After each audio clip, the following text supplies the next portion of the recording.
5 seconds remaining. Dire team ban.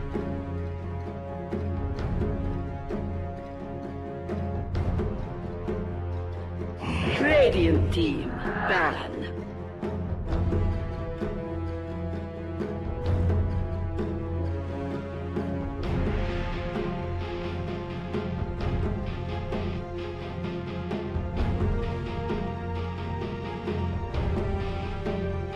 Ten seconds remaining. 5 seconds remaining. Dire team ban.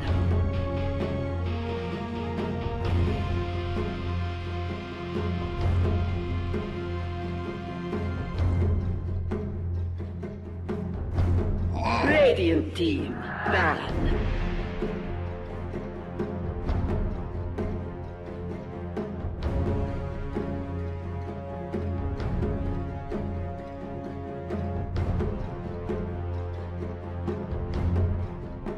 Nothing too crazy too far.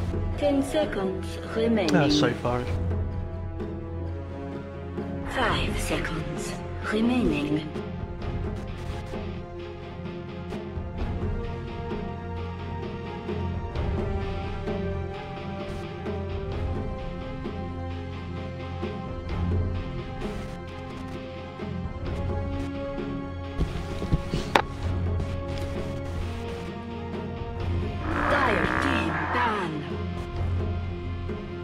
Radiant team ban.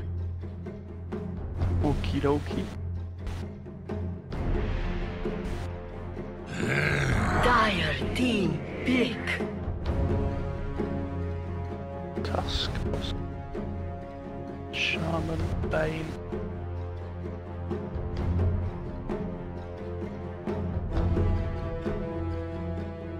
Radiant team pick. League's assassin.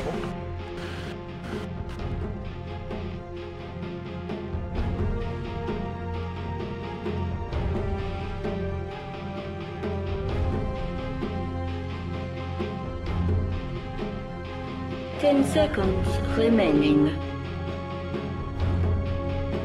5 seconds remaining. Team pick.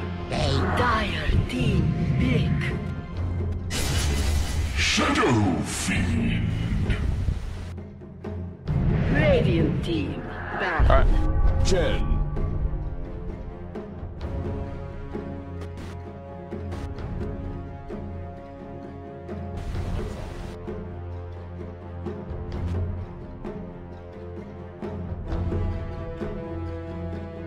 Ten seconds remaining.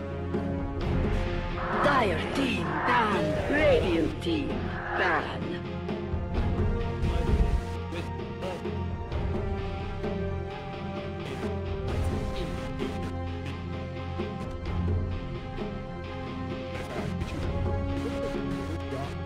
Okay, so I love that Young Minds have just decided to ban 3 position 4 heroes, and then while Entity have just decided to ban all the core heroes. So they've definitely got different plans for the game. Young Minds open with a Nyx pick, which isn't too common, I don't think, from the Dota that I've seen. But I mean, different region, Southeast Asia, new season, you know, maybe there's some new influences. So then Entity Gaming have replied with Bane, Shadow Fiend, 2 really strong heroes at the moment, and then Young Minds have responded with a Chen pick, which I know they like to play. They've played it recently in some of the open qualifiers they did in DAC, so interesting to see how they play around the Chen and see if they can make it work. Alrighty then. Well, yeah. So they've now banned out the Gyre and the Viper, and we'll be seeing the 3rd pick out from Entity Gaming. I do really like the Bane Shadow Fiend setup. Hopefully, it means Shadow Fiend won't be going through your scepter, because I actually kind of, I don't know, I don't dislike it. Like, it's a bit fancy, but Bane can give you the setup with a Nightmare, which is pretty nice. So they have that option. But now we have the Doom coming out from Entity Gaming. That's quite an aggressive pick. I mean, they haven't picked into any cores, but it shuts down a lot of Young Minds options at least, so I do quite like it as this early pick. But 2 cores out already from Entity. They're not messing around, are they? Yeah, I like the Doom pick in the sense that if the Chen comes to gank your lane, you can devour the Chen creep as well, which can be really useful. And with the Rubik pick as well, I think they've shown that the Nyx is going to be an offlane hero already, so that's interesting. Yeah, that's a big pickup though. I mean, like, there's a lot of spells to steal there, right? Like, you got the Bane, who just anything you steal of his is pretty decent, other than Brain Sap. Yeah, actually, even Brain Sap's pretty good. Shadow Fiend is kind of meh, but the Doom, obviously, if you can get Doom, then yeah, any of the basically Bane stolen spells, the hero. Yeah, any of the Bane spells are good, and then Requiem and the Doom as well are both massive for the Rubik. And it's not too difficult for the Rubik to steal Doom because of the long cast animation. Like, you can see when it's coming because the Doom lifts his hands up in the air just before he does it. So, it'll be interesting to see if he can get that off this game. Yeah, definitely, and as well, like the Scorched Earth, not the easiest thing to cast out. I mean, I guess it's pretty quick to cast afterwards, but you still got that small window of opportunity. And as you say, these players are good enough to be able to read the animation cues and be able to then cast a spell and know that between the latency input and all that sort of stuff, that basically the moment they cast it, they will get it in that sort of couple of frames between the two spells. So. Yeah, definitely. And I think Entity Gaming are probably going to look to pick their position 4 here. A lot of them have been banned out already by Young Minds, so I'll be interested to see what they pick. There's still a Sand King, and I know Noya likes to play Earth Spirit as well. Oh wow! Ooh, okay. My God, Entity Gaming is so aggressive with this draft. Like, they've just shown their 3 cores, just like, yep, here we go. This is it. This is what we're doing. I think deal with it. Yeah, the good thing about the Entity Gaming draft is that at the moment they think they only really need to protect their SF in the mid lane, because the Doom and the Legion should be able to handle themselves in each of the side lanes. So if they can just play their supports around the mid lane and try and stop the Chen rotations there, then I think their draft looks solid at the moment. Yeah, I like it a lot, and obviously Legion can work quite well with the Chen creeps as well, just helping out with overwhelming odds, which means that when the Chen inevitably comes from the jungle to gank that safe lane or wherever he may be ganking, then if the Legion's in that lane, then she can cast overwhelming odds and get super speedy and run away. So, provided she doesn't get netted. Yeah, that's a really good point actually. And it also, like what you were saying with the overwhelming odds, it sort of dissuades them from doing any sort of push strat with the Chen as well with their cores. So maybe if they were thinking of a Drow maybe or something along those lines, then they might have to think twice about that now.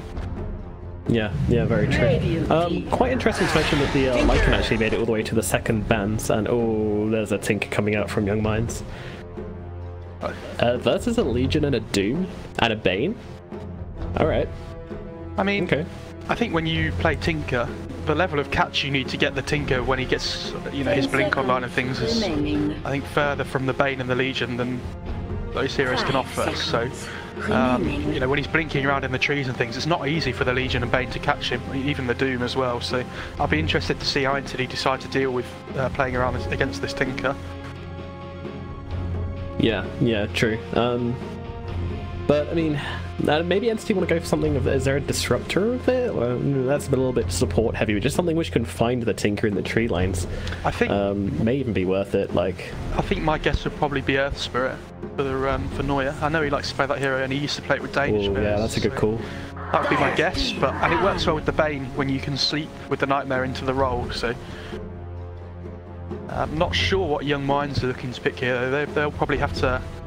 I like the Terrorblade ban. I think they need some sort of tower push and they need some sort of physical damage to go with their draft. Yeah, for sure. Yeah, so the Terrorblade obviously banned out, as we just see, so that might be like a PL or something like that. Could work okay for them. No big int heroes to burn the mana off, but honestly, like, burning the mana off of Shadow Fiend is actually really nice, and he doesn't have quite a big as mana pool as other like int heroes who go mid, so it's actually Diffusal's pretty decent versus Shadow Fiend, I always think. But then again, they've also got a lot of wave clear for the PL, so maybe they don't want to go down that route. Yeah, especially at the moment with Shadow Fiend building all these stat items like yours and things for the int. The mana burn could be really useful this game. Yeah, it's weighing that up versus like the wave clear, knowing that like pushing is actually going to be quite difficult for him. But then again, we've never really seen him as much of a pushing hero as he used to be. He's more kind of the rush Diffusal and hit towers, and hit people, or the rush out of here and hit the jungle. So I think it could be an option for them. Let's see what they decide to go with. Faceless Void. Oh, didn't expect that. Okay, so the Void pick's really good with the Tinker in the sense that if you just chrono somebody, that you have a lot of damage to output into the chrono from the Tinker with all the lasers and the rockets and things. I just worry that very heavily all in on the team fight with the Void.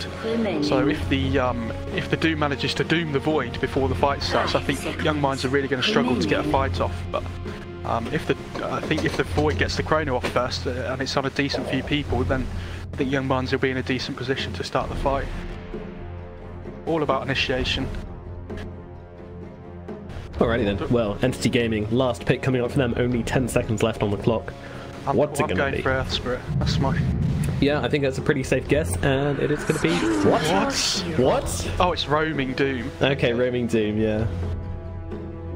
God, this feels super greedy. I think Entity Gaming might have been thinking about playing the Doom as a side lane hero, but when they saw the Tinker, they realised they needed an answer to it, so they've shifted the Doom over to position 4 and let the Legion go off lane, and then they've just picked the Spectres because it's very good against the Tinker with Horn. I actually like that pick quite a lot, and unless Young Minds push early and pressure with this Chen on the Spectre lane, I don't think they've got much of an answer to him.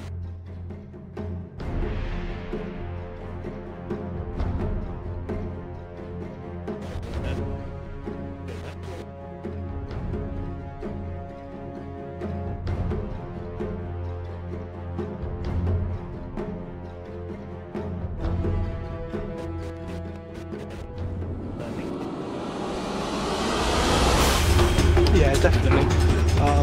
It's more about the utility in the mid game, I think, the Nyx off lane rather than the laning stage. Like, you tend to have a really comfortable play it for the off lane. We saw Sam H play it a lot for TNC at the recent big competitions. I can't think of many other people that play Tinker off lane. Nyx off lane, sorry. Nyx off lane. Yeah, I mean, yeah, it's one of those things. You see it around every now and again, maybe 1 in 100 games he comes out into the off lane. Used to be really popular, now it's just not that good. But yeah, I mean, he's definitely going to get zoned by the Bane, no doubt, because Bane just kind of zones pretty hard early on. Yeah, I think one of... Although with his health regen, does he have a really high starting health regen? He does, yeah. He's got 1 Mango as well, so he actually has... I think it's something like 4 or 5 base regen with the Mango, which is going to be really good for him.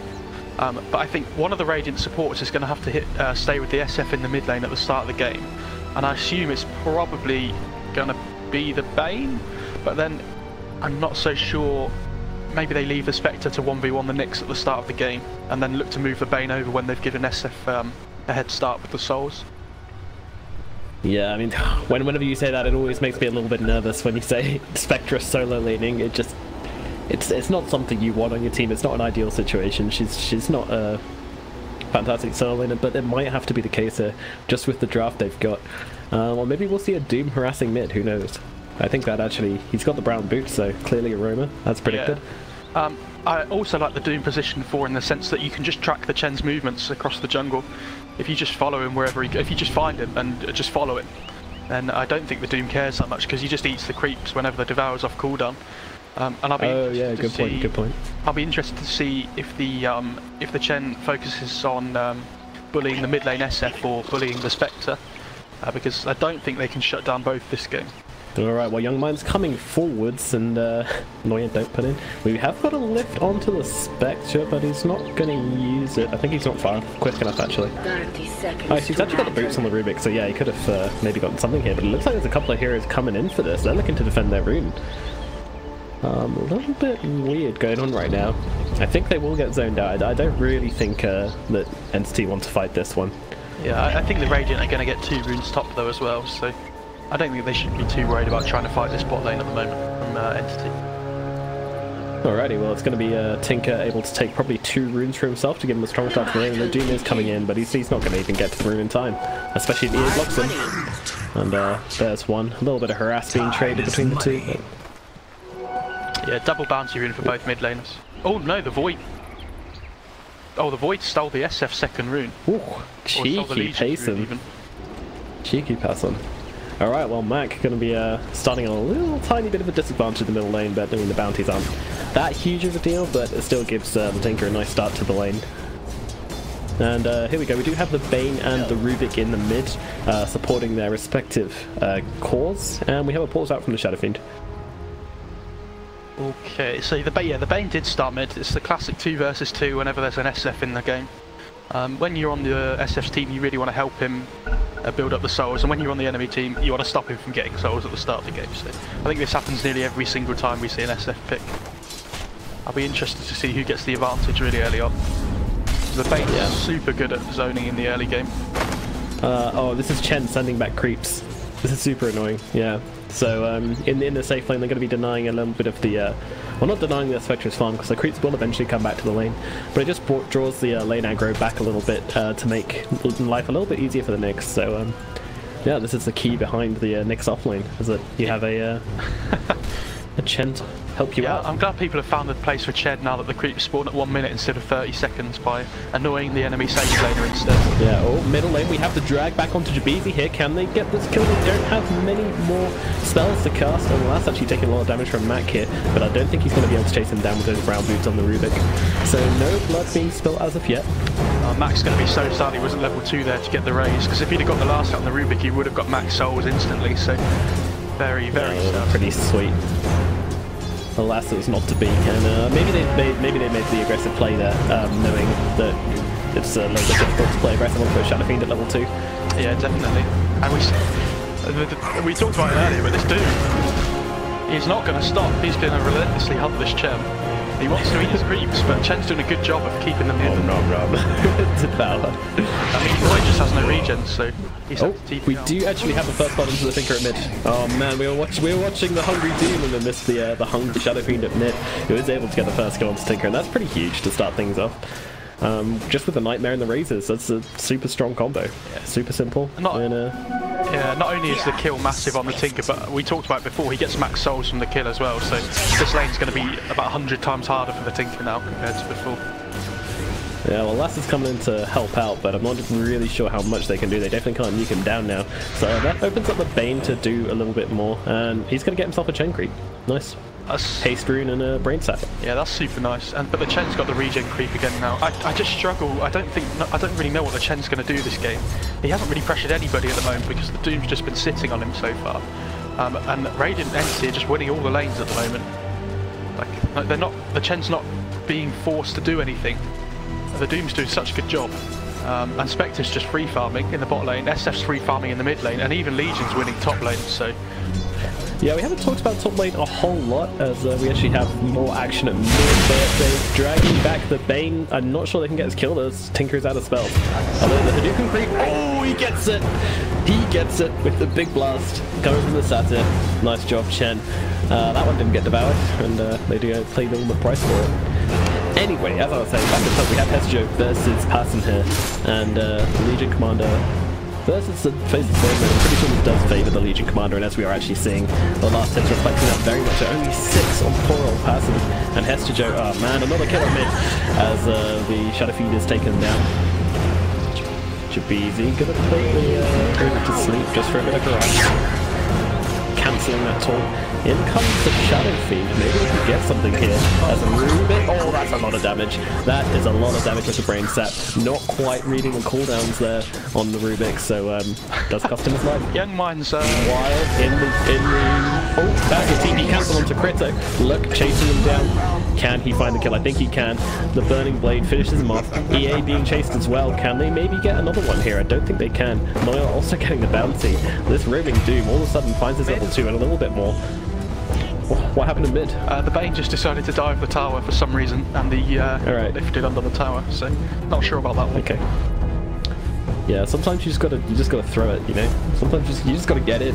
I mean, what really confuses me is that they finally got the SF to kill mid, and they must be going, yeah, we finally did it, and then the SF just comes back in and gets the last hit on the Rubik. He gets all his souls back again. So Hesjo and Passon really going at it here, but Hesjo has got that moment of courage and the pressy attack, so Passon gets a little bit of wrestle, forces himself. Hesjo's out of mana, so that's alright. No more overwhelming odds coming in and being annoying. But man, middle lane seems to be where the action is. We have a lot of kills here, and still the Doom eating those creeps. I don't know what the range was on that Devour, but I think it was bigger than it should have been. So annoying. Imagine being a Chen and just having a guy coming around and eating your creeps all game. That's just like... It's actually one of the most frustrating things I think playing Chen. You just have someone hunt you like this the whole game.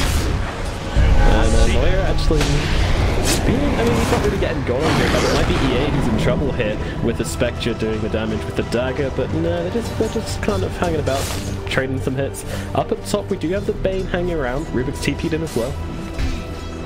Where's the 6 on Legion Commander? She's very close to it. I mean, I really like that they've just given this SF the start he needs and then just left the other lanes to go and pressure. Because this SF's going to be fine now. He's going to be absolutely okay. I don't think he should die versus the Tinker. Hopefully not, but then again, it is a Tinker. That's true. Anything can happen. Anything can happen. Everyone loves loves Tinker in the game. Tinker. Yes, it is known. Yes. Credo and Jabeezy having a bit of a rough and tumble. Oh, the dual top. They are actually going to get themselves a Rubik for that. Didn't win the duel, unfortunately, but the kill's a kill. I don't think he's going to play too much. Yeah, and now we press the attack used on Passman as well. Meanwhile, we have action in the river. They're trying to chase down this Chen, and they will get that kill. Start a little bit too late for the next assassin, and he is going to go in here, which seems like a questionable decision. Oh, Spike Carrot's whiffed as well, but I don't think they can chase it. They've got a shrine as well, so that's fine. Yeah, I'm really worried for Young Minds at the moment. The lanes are really not going well, and lanes are so important in this patch at the moment, and when you lose all three it can be really difficult to get back into the game sometimes. Yeah, that's for sure, and they're going to need to put some serious recovery. I mean, look at this, like, just look at the last hits, it tells us so much. Like, 26 last hits is the Void, and that is the highest on their team. And then you got 20, 38, 37, and 35. It's not just the last hits as well, like the denies. And like, this SF has 24 denies at the moment, and he's currently like 2 levels ahead of the Tinker. That's massive. That's a rude amount of denies. EA getting gone on a bottom on the next assassin, the Doom, and the Spectre chasing him down. Can they get the kill? It's going to take a couple more last hits. Going to have to go into tower, but it is going to happen. And also up top, we have actually Hestia going down, so some sort of recompense using the Chrono on the Legion Commander up at top, and that's going to get past the kill. He's sending the Void back as well, so yeah, you nice can just TP back to the lane and carry on farming from full health, which is good. The Chen efficiency. They still haven't done anything to stop this Spectre, and he's going straight for the Radiance next. So the Radi Rush? Ah, nice. Do like a good Radi Rush. Good versus the Tinker. I think that's the main thing. I mean, they don't really have any good health regen on their team other than Next Assassin, so these haunts are going to be super annoying for just bringing everybody low in health. Who are they chasing here? It is going to be Crito again. Oh, that's a lot of damage with the overwhelming odds on the brain sap, leaving him very low. Only 30 HP left, but he is going to survive, it looks like. And Payson. All mid. I think they're going to look to go on the SF maybe. Actually, it's daytime. They're not going to be able to do anything. Yeah, the Centaur stomp top managed to stop them following up on the Chen for the kill. The Chen managed to micro his creep really well there, so good for him. GG, well played to Crito. The sick micro to save his life, but I feel like it might not save the game. They're doing okay on kills, and you know, 2k advantage at 8 minutes 42 is pretty rough, but they have a Tinker, so they have Chronospheres, you know, they've got opportunities if they make them. Yep. And talking of which, Vendetta, EA's sneaking around. I'm surprised he's not running straight towards the Shadow Fiend. Maybe he wants to find a courier, but he's not going to get one. And no, they're a little bit cautious to go on the Shadow Fiend as they look for action up at the top lane. But look at Entity here. They are stacking up and they are looking to go on to Payson. They can't find... Oh no, ulti actually up on Jabeezy. He's in level 4. Yeah, do have Payson both still level 4. Oh my word. But now the ulti coming straight out as they go into last hit. Lifted up, thrown back, but I think this might be a dead Rubik as he leaves a trail of ink through the trees, leading them straight to his location. Now the duel, and they take him out without too much difficulty, but in comes the rest of Young Minds. They have the Chronosphere available.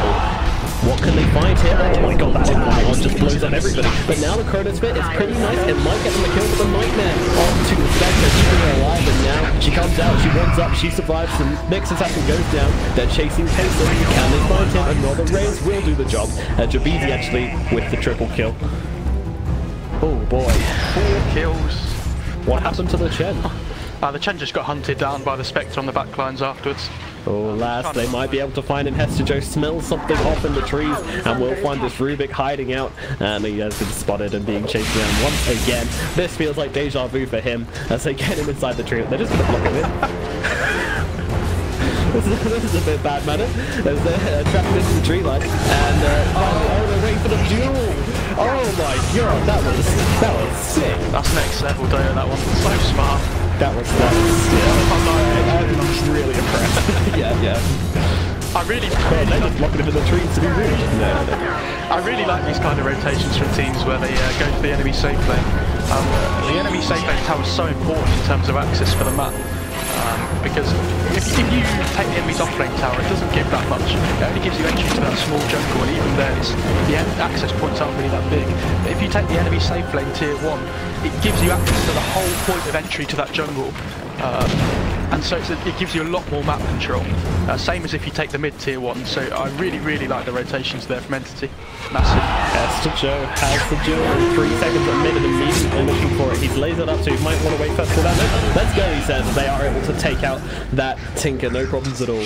And that is 30 damage up on the Legion Commander already at this very early stage in the game. She is going to be hitting hard. Joe with a really strong performance on this hero. I love how Joe just ran and there was nothing they could do.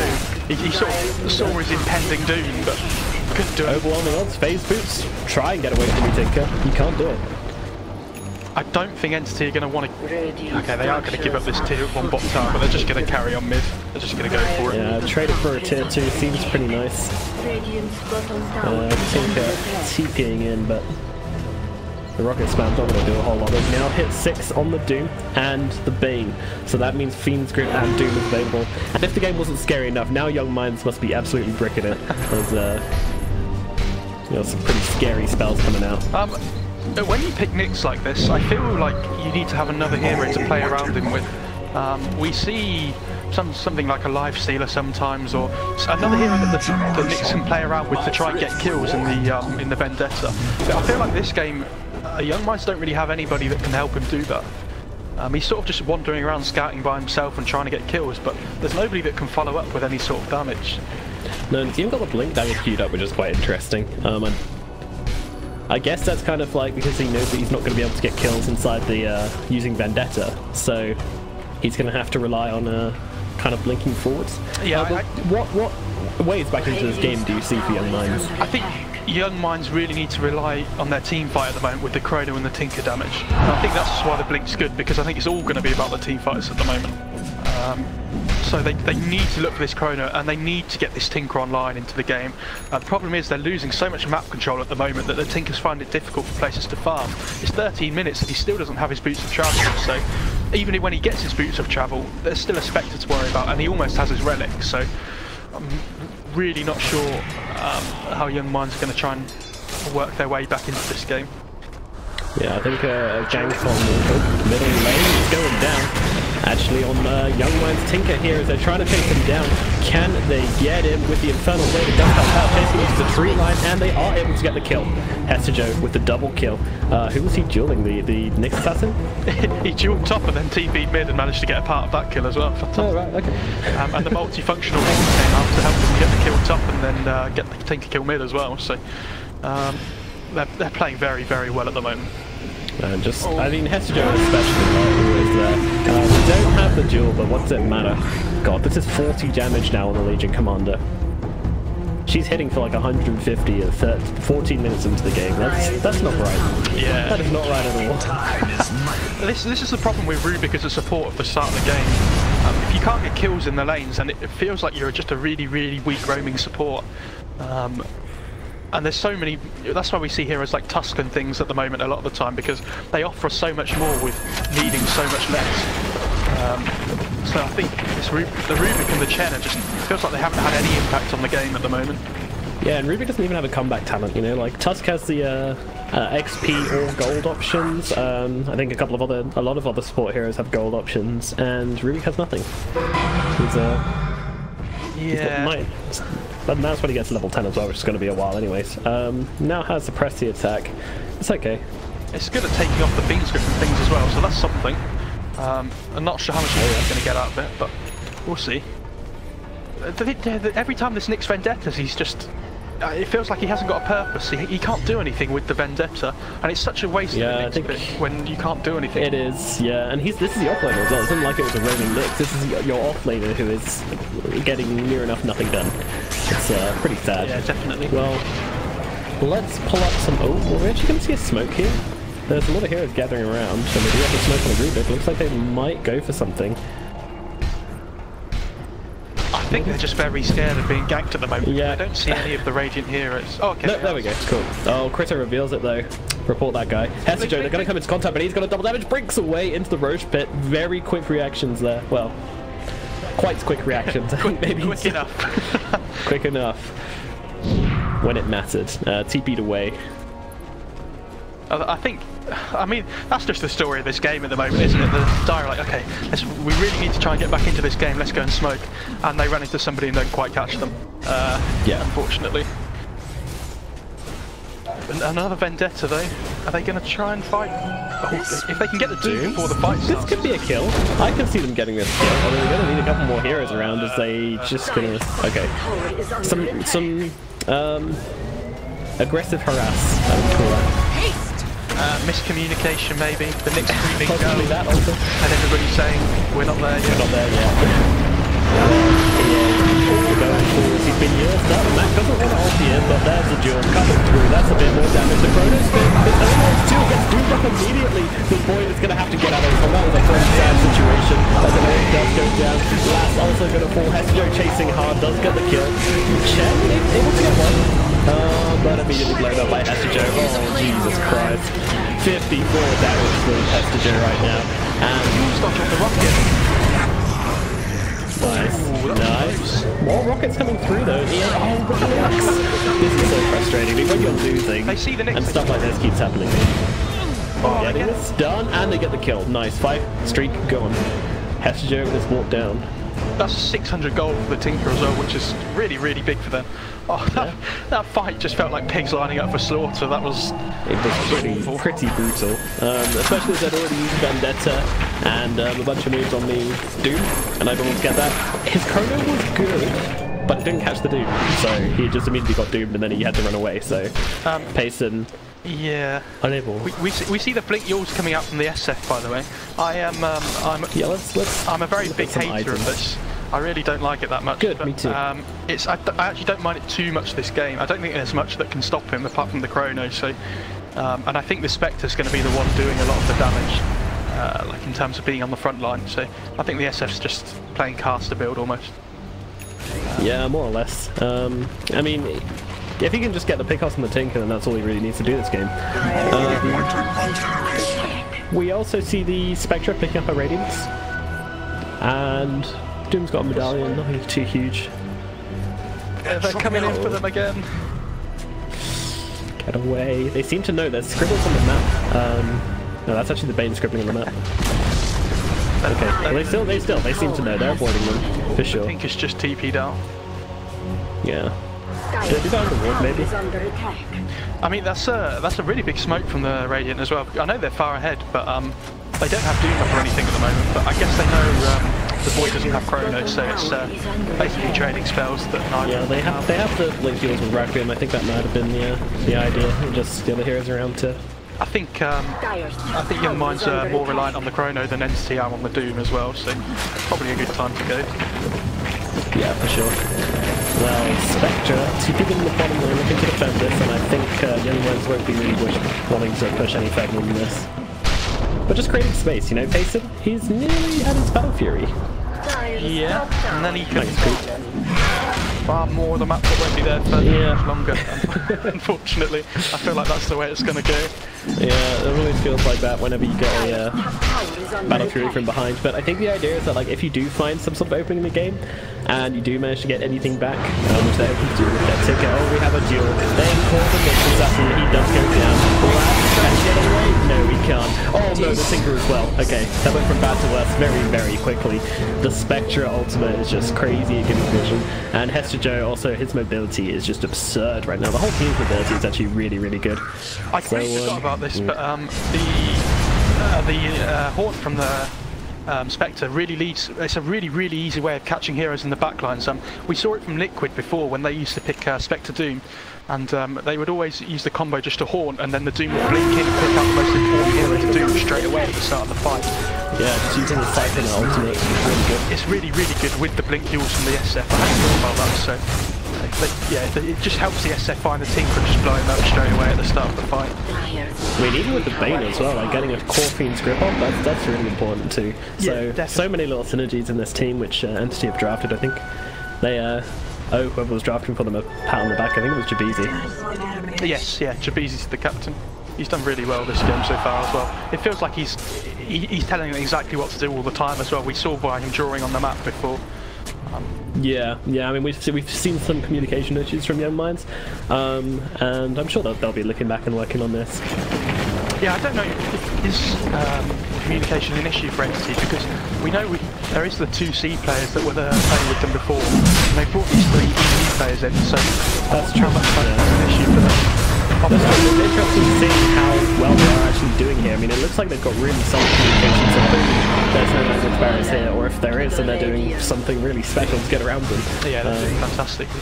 I'm sad we haven't seen much of the chat wheel, like when Secret were playing with CTY at the, I can't remember which tournament it was, but, you know, yeah. Maybe they found a way. Well, not so... Actually, Young Minds coming forward into the Radiant jungle here with pace, and they've now got this Battle Fury looking for a Yasha as the next item. So the Void just looking for some fun. Yep, he's gonna stun, or be stunned up. Doesn't really want to... Oh, he gets Doom? No, wait, no, he doesn't. My bad. My mistake, I was looking at Doom. That was really stupid. Last being chased down, he is gonna get dueled up.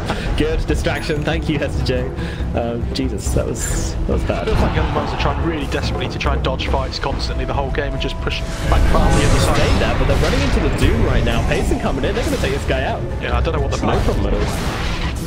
I think Doom is getting a little bit overconfident. They've been walking around the map uncontested, and yeah, I think Young Minds doing a nice little job of just taking advantage of that. Yeah, I think he thought that they'd already all backed out already, because after the Rubik kill, and then they all hung around, and he just accidentally walked into all. That's going to be a Yule's kill onto the Nixus asset. Timed it perfectly, so he couldn't get the Spike Carapace off either. Very nicely done. It always upsets me though, you know, when someone's done that and then they don't even let the Knicks get the Carapace off, they've definitely ruined one too many pubs with that combo already. Yeah. Duel onto the basic Void with the Spectre coming over as well. This is going to be a kill. No problems at all. The Spectre not even done. Using the Lily again to get further out, and they will be able to find the Rubik. Credo also going to go down. Jesus. That was a Spectre and a half, getting 3 kills with that. Tinker just asking where his team's gone there, unfortunately. Yeah, all of a sudden he's found himself being the only one alive. Very awkward for him. Unfortunately for Young Minds, the creep wave hadn't entered the base yet, so they might not start losing tier 3s at the moment. But it's going to be very soon, and that ward on the high ground from Bane's going to hopefully allow him to catch the pink in the base while he's trying to set these marches down. Yeah, well, that's a power up Tinker, isn't it? Like, you want to push? Yeah, no. Your creeps are going to die in 2 seconds, and you're going to take a ton of damage, so you just kind of got to keep on pushing out the game. But like a techies almost, in the way that he defends. I mean, that's the only chance they have at the moment, to just hold their high ground. Entity don't push massively well with the Spectre, and the SF has gone caster build instead of stat. He's actually got an F blade now as well. That is disgusting. I'm going to find pace in here actually, but the time walk gonna... I'm not sure if he saved him, whether he's actually in any danger there, but... that Void was very, very fortunate that Requiem was about 20 seconds left on his cooldown, so... Oh, right, yeah. I'm pretty sure he saw the Shadow Fiend there and just went, well, I'm dead. And then, when he didn't die, I was like, oh, thank you. I have smoked up. I think they've realised they just want to get... They really want to get a kill with this Vendetta, I think. They see the Bane. They got the Blink, actually. Maybe they'll just Blink for now. Yes, they will. But Hestio coming in, but it's a nice chrono onto both of them. They're going to hold them still for a little bit. If they can get Hestio here, it would be keen, but there's the Ethereal Blade. Keep Hestio alive. That actually does so much damage still. Oh, no, Matt just killed his teammate. And now the ultimate onto Credo here. Can he get a kill? He's definitely stunned up. Young Minds, I think they're going to get 2 kills. Only going to their chair. Yeah, I think they might. Noy had Doom available with a blink. I'm not sure how. Okay, well, I'll say that he'll try to get it off, but he's managed to rectify that. Yeah, that's a lot of damage coming through. And yeah, Elas trying to do good, but in the end, just again adding himself to the kill list there. So Young Minds actually end up losing 3 for 2. Yeah, that's a shame. I mean, it's better than most of the fights they've had so far, so, you know, it's something. I'm glad they tried to smoke out and find a pick-off with the Nyx and the Chrono, though. Yeah, that's true. It was the right play. And the fact they managed to get... Do you know what happened to the Legion Commander in that fight? Classic combo. And immediately getting the Spectre ulti. Can they get him down? The Spike Carapace! Oh, Spike Carapace just about saves the Tinker. Just about. I mean, really just about. That is very close. I think they have to get out now. If they don't get this Tinker kill, it's going to be too hard to push high ground. I think they just have to wait for the next horn. They're actually looking. They get the ultimate immediately cancelled up into the high ground and get the steal as well. That was a really signal play by the Liverpool. They are going to take out the Spectre. Wow, Young Minds showing life once again as the rockets fly and forcing Entity out of their base. Yeah, powerful defense there. I think Joe... Last though, what a little play there. I think Joe Beasy got a bit overconfident there. I think after they didn't kill the Tinker, like I said before, I think they just needed to back off and reset. But I think he was just feeling a bit confident. You know, they're ahead in the game, maybe a bit strong-headed, thinking they can win all. Yeah, that's one of the few criticisms I've had of Entity in this game. Overconfidence has definitely led to one or two fumbles, but overall a very dominant performance so far. But yeah, back to the fight where we had the Chrono Spit onto the Legion Commander. She was nowhere close to dying, just to the right clicks of the Faceless Void. But Mac, being the team player he is, Ethereal Bladed the Legion Commander to try and stop her being hit by the Void, and then the lasers and rockets came through and completely annihilated her. So that was some pretty sick team play. Not only do you win, the best feeling, you know, when you're in a pub, if you win a fight but you still manage to grief your team at the same time, oh, what a great feeling. Yeah, two birds, one stone. Oh, I mean, they're smoked again on Young Minds, but they haven't found anybody in this jungle yet, and their smoke's just run out. Yeah, now they're going to come across Mac and Jabeezy. Excellent position here from Jabeezy. He doesn't have the ultimate, but he does have a sneak available. Oh no! And he's going to go straight onto the Void. They find him. Oh, nice stun onto two, but Faceless Void. Can he survive it? He can't quite. The ultimate from the bait onto the Shadow Fiend. Sleeps his teammate though. He's going to suffer for that. It was the Rubik's. It was a nice idea. He's going to have got there. Yeah. Oh, the Nyx Assassin. Can he get it? Can he get it? He got anything? He got an earth? No, he's not got anything. Oh man.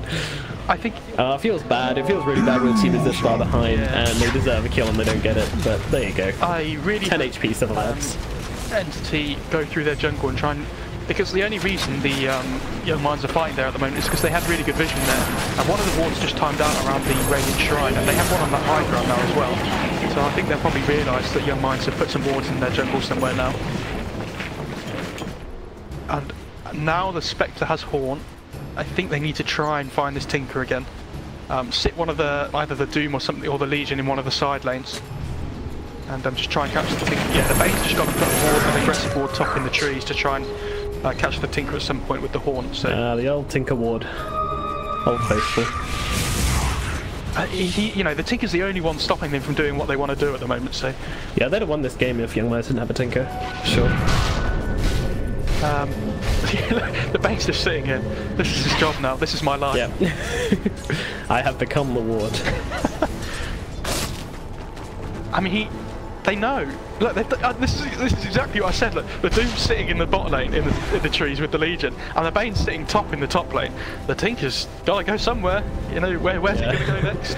The trap is set, and oh, Tinker. Well, he's about to TP. Tinker playing very smart though. He hasn't seen them in ages, so he just waits in the base for them to show him the lanes.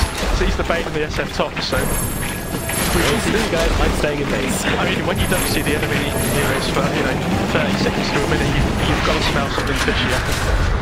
Yeah, and even using the Spectre ulti, actually no, that's at bottom lane, as they are able to take out Payson, looking for the Nyx Assassin as well. Oh man, that was a big overwhelming odds. That might be the and there we go, jumping onto his face, using the press the attack, trying to get this kill though. Nyx is making a lot of space. Meanwhile, we do have in mid lane, we have the Chen going down. I think EA is actually going to get out of this one. Yep, they do decide to give up the chase.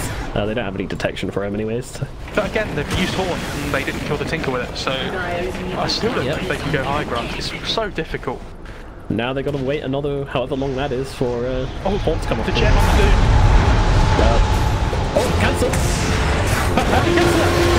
It's still going to be taken down here, actually.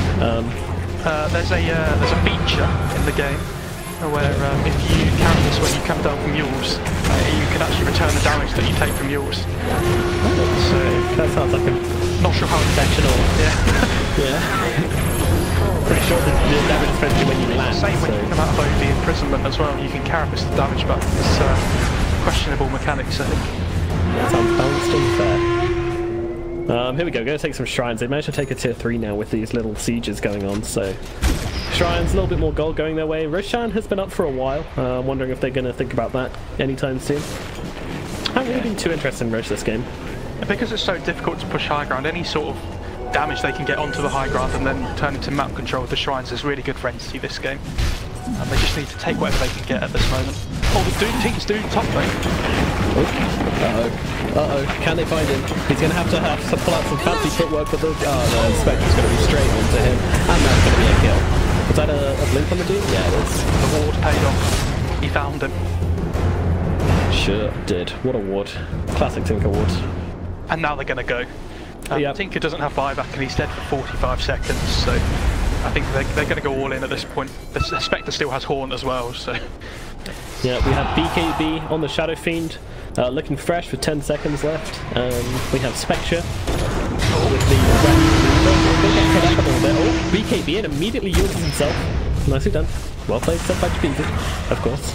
I'm not sure why the SF used himself, but I can think he's trying to click on someone else perhaps, but I've done the same thing, you know, someone's jungling, I jump next to them, they shit themselves, I use myself, and then yeah, we both go our separate ways and never talk of it again. That's a pretty good hold though from Young Minds. They didn't have the team. It is, yeah. And that's a 10-second BKB on the Rubik, on the Shadow Fiend, which is really important. Like, versus Tinker, these 10-second BKBs are like one of your go times, you know, it's one of your timings.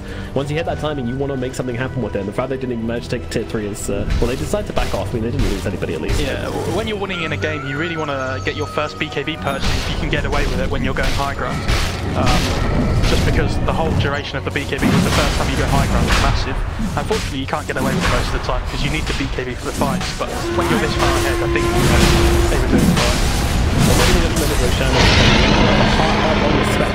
Who's going to take that Aegis? It is going to be the Spectre. And Legion just going to run back to base because they have a mana back. Yeah, I'm glad they gave the Aegis to the Spectre this time instead of the FSEF. I think when they took the first Aegis, it was the SF's time to shine and go and make kills in the game. But when you get to this point, Spectre's one of the best Aegis carriers in the game. If he has buyback, you can just let yourself die on purpose almost. Do loads of damage through dispersion, and then just buy back into the game and haunt straight away and get back into the middle of the fight. He has 4,000 health, so the amount of damage he does from dispersion is massive here. Yeah, it's pretty insane. And basically means I can't take her down, but she's going to be doing so much damage that they want to take her down. So it's one of these heroes where if you kill her team, it's actually she can still do a lot. Like there's a lot of carries where if you kill her team, it'll be useless, but stuff goes on. It feels like Young Minds have so much trouble trying to actually kill any heroes. They can just try and control them and just keep back. Smoke immediately into Mag here. Don't use the struggle for it. He's got no Aegis, but here comes the Spectre straight away using the ultimate and going on them. Now the Doom comes through the points, they won't be able to get onto that high ground. And one is going to be able to take him out. Meanwhile, last being hunted by that Spec, trying to get away. Will actually be successful in doing so. Boy does get taken out. Gets onto the high ground, onto the jet. And this is going to be 2 kills, but immediate buybacks from Young Minds, and Payson looking for more. I like the Fiend script, they don't have the Doom, they don't have the Spec goal. Payson's feeling good. Could be trouble. The rocket smash doing crazy work, oh my god! Double kill! Flawless, Tinker once, and now we've got actually the dual turnaround. Look at the Payson's point, but he might actually lose it. We might see a loss, yes, Payson wins the duel. Spectre gonna be the last one alive, but she's got the Aegis. Let's see what she can do again. I think it's just gonna be a case of trying to get back to base. Oh, he didn't turn the Radiance off, so the character stunned the Radiance. Oh, what a stun. Oh no, immediately stunned out of the Aegis. I think Spectre might lose a second life here. Everybody's getting so low from the... Look at this! Dispersion. Is who dies first? Hello? The Spectre or the whole Dire team to dispersion? I think it's actually the whole Dire team. And look at EA here, just running in with the Spike Carapace. But this is raid boss material right here. This is... Entity have to be so... The whole team. so careful how these take these fights, because if they don't kill the Tinker with the Horn, I don't think they can carry on the fight, because it's so difficult. Yeah, they really did underestimate him there. I think they won't make that mistake again. I'm hoping they won't make that mistake again, because yeah, the chase was real though. I like Young Minds, their bravery to say, there's no ultimates up, let's go get some kills. And they were able to do that. It was an excellent call made by them, and under pressure as well. It could have been very easy for them to just let entity run away and keep their base and keep on, you know, be playing passively like they have been, but they wanted to go and see some action, they wanted to go kill some stuff. Yeah, when you use your buybacks like that from the Void and the Chen though, I think it feels like they feel forced to try and get something out of it, otherwise, you know, you've almost wasted your buybacks for nothing. I don't know, this game's so hard for Entity. They're making it so much more harder than they need it to be, sorry.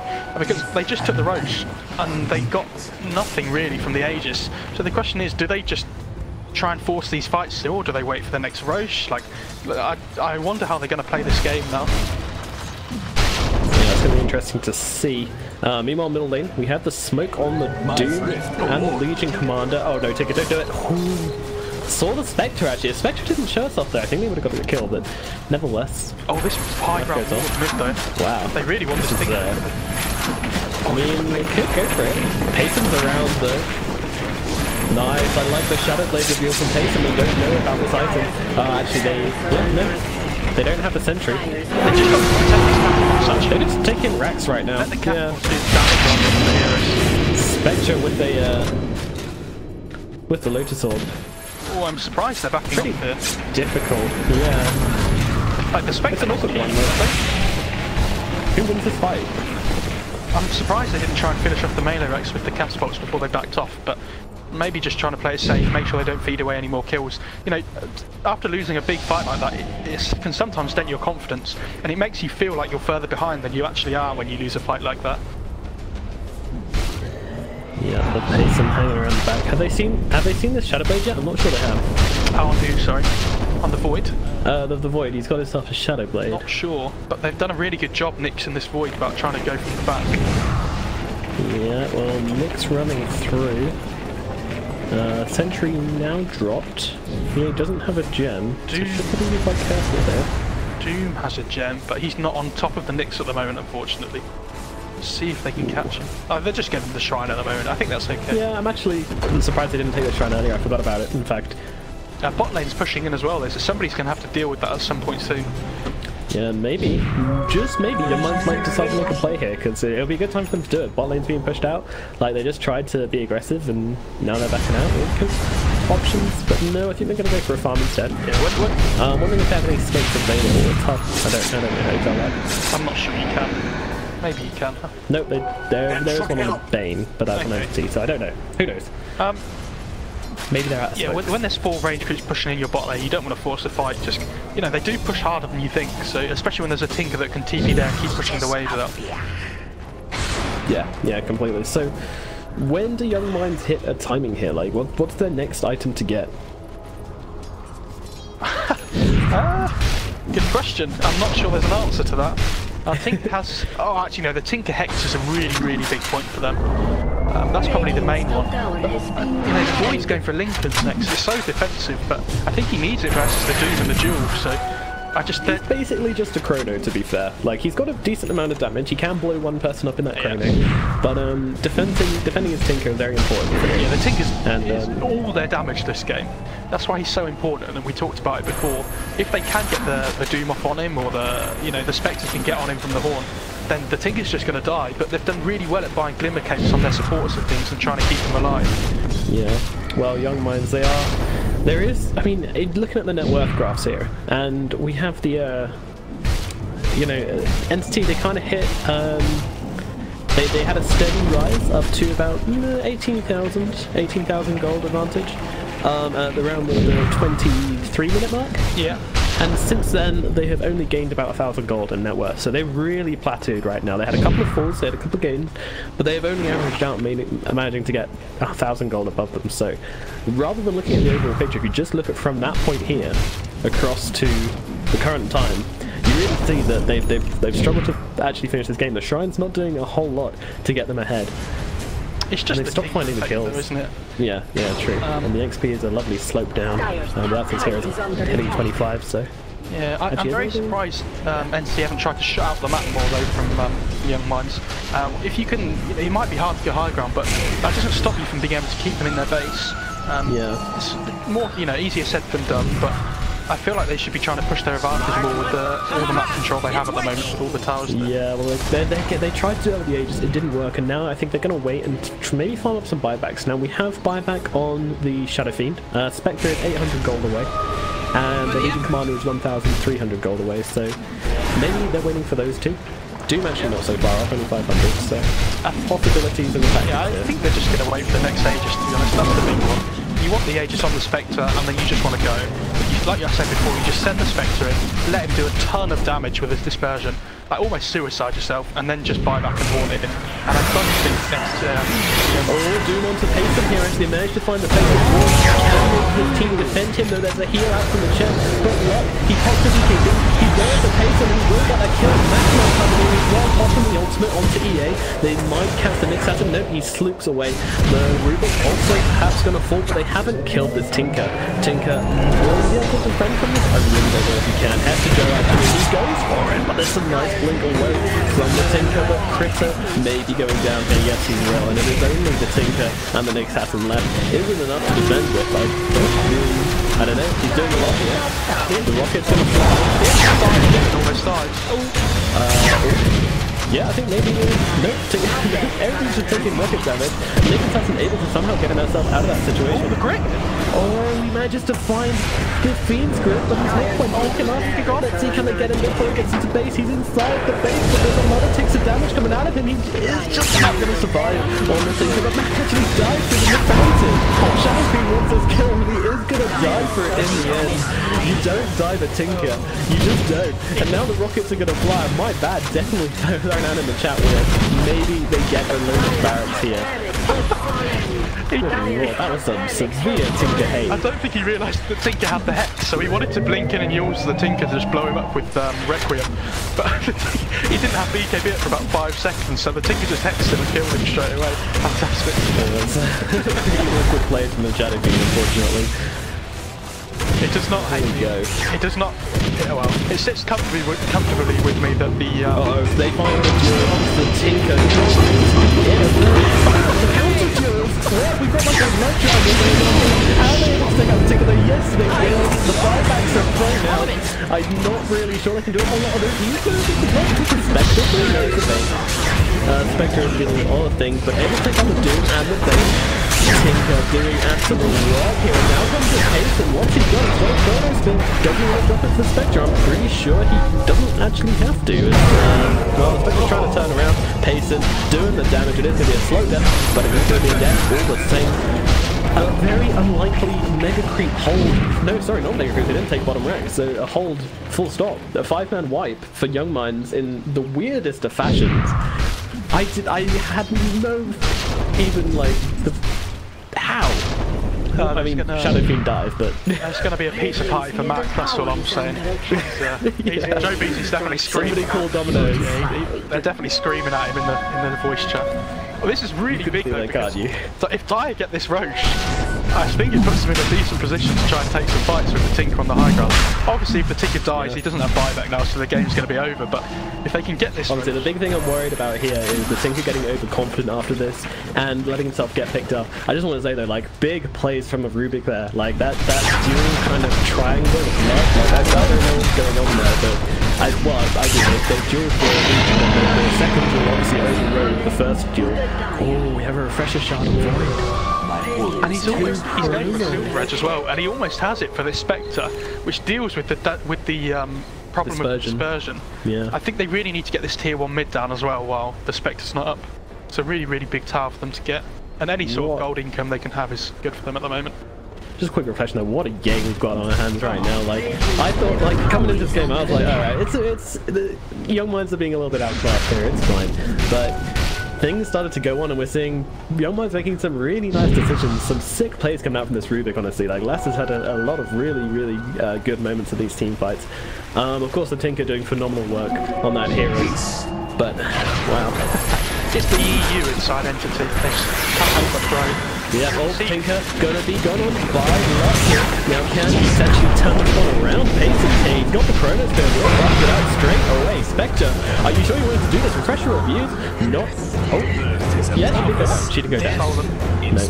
Oh, Warp stolen. Alright. I mean, it's a good steal, but I'm not sure why he used it there. They thought they were going to try and defend the Spectre and they could try and chase for more, which unfortunately wasn't the case. Possibly, or yeah, just for the sight, I think, was more than anything. That's such a throw. I'm not sure how he just walks by himself there. I think he needs one of the supports to try and set up the kill. He's just learning from the Shadow Fiend, like... Who can throw the hardest? Oh, it's the Doom. Yeah, oh no. Doom Meteor Hammer, the Meme Hammer. It had to be, really. It's just one of those kind of games where the Meme Hammer is just needed more than anything. Hector hanging around, but I think we'll find Tinker. Maybe he will if he gets the blink right. Do you know what I really don't like? I don't like that Entity don't have a Spirit Vessel on their team. They've got 45 kills. I feel like it might have been a useful item this game, maybe on the Doom or something. And if you cast it on the Tinker, it stops him from just chain blinking away, so if you can get the right ticks on. Yeah. That's pretty important. And I'm a very big fan of Spirit Vessel. Spray on. Oh! The big flicker, they're making the plays here. They're going on and they'll get themselves a Shadow Fiend. They don't care. And they will take him out. Oh my, young minds. I talked earlier about how Nix didn't have a part. Oh, yeah, gonna find Jabeezy. Going for another. He is silenced up. Fake him up. Nightmare away. Tinker. Okay. Alright. Maybe just back out. I talked about how Nix didn't have a partner before. It's got to 46 minutes and nothing has box 2, so he's finally found his love partner. And he's now found a way to try and get these solo pickoffs. Now that the Tinker has the Hex, they can just sort of find anybody on the map, and as long as they're by themselves, they're like easily going to be able to pick them up. Absolutely. Well, Entity with the couple of big pickups, a couple of questionable plays, and all of a sudden they find themselves being the defenders in this 47-minute game. Found out the network graph after that, so it's not pretty. It's like a crashing plane coming down. Yikes, that's pretty violent. Let's see what 25s we have going on. We have the Shadow Fiend inevitably going for... Oh, he's gone for the 40% cooldown reduction. Okay. Oh yeah, I guess he's got the Ethereal Blade and the Yules. Yeah, that makes sense. See, this is why I really hate the meme... the Blink Yules thing on SF as well. Like, it gets to this point and... when you build Blink Yules, you have to get a BKD afterwards. And then if you don't have Requiem up, you're so reliant on your raises to do damage because you don't right-click very hard at all, and then you get this cooldown reduction, and then you're all in on the casting build. You don't have any way to get back into the game apart from using all your spells, so I'm not sure how much I like it, especially with the Spectre not doing massive amounts of physical damage, but, you know, that's the choice I like this game. On the flip side, like, this is the only way to get cooldown reduction on the Nocturne and a Kea is talent. You can get damage from any item, so... Yeah, but I think when you build a magical, like the magical route, the caster route, I think you need to build all these items that don't give you damage. Like you need the BKB. He's actually sold the Yules now, and he's got a Lincoln's, and he's building a Hex next, which will probably might even replace like the bots in the team fights. Yeah, Hex is really good on when you got that 40% cooldown with the Octarine as well. Yeah. Although I think the Octarine is only your spell abilities, it's not items, so... I actually wouldn't mind if he went for Nullifier instead of Hex. Could be pretty big. Especially with the cooldown. What are you thinking for the side? For the SF on the Tinker, it stops him from just blinking away and things. Because even if he re-ups... Oh yeah, blink of course. But the problem is getting on. But he can't really find the Tinker. Yeah. I mean, they have. Maybe for the Spectre, it could be a good option. If they have the Haunt to find them, but the Chen's just glimmer-caping them. Oh, that's such a good. Oh, the Rubik Horn finds the smoke. Hello, the little army of Rubiks following down the lanes, and they're gonna know what is up straight away. This Nyx is scuttling around. Oh, that is a very brave Nyx. If that Doom had led the charge there, he would have been in trouble. Yeah, it's Didn't care. Just They really want to catch this void. Payson? You just saw the smoke. He uses Time Walk. He's gonna get gone on here. Doom? They do have the side building? No, they don't have the time to Doom, but they actually, yeah, they got side summon anyway. They blow him out. They drop the ultimate. He's got to buy it back. Sentry Walk the bait put down to catch the void. It's in the trees. He was on the low ground and he managed to put the sentry down. What? Oh, dude, I want to play back to see how close that was, because that was must have been right on the edge. It must have been. Wow. Dang. Great play by JBeezy then. I think this is going to force the buyback out from the void as well. Which is a really big deal at this point. Yeah, so new items coming into this fight. We've got a BKB on the Spectre. That's pretty huge. Also the 8% dispersion, plus 8% dispersion for 25 cannon being waking up. They're going to be going for it. They're not going to be hitting for the jump yet. Now they've let it rip. And it's going to be goes down. Now the pro onto the Legion Commander. Can they take her out though? She's ethereal. She's surviving a long time here. Payson is eventually able to get the kill now. Jumping up the massive lead, looks the other way. Pretty sick.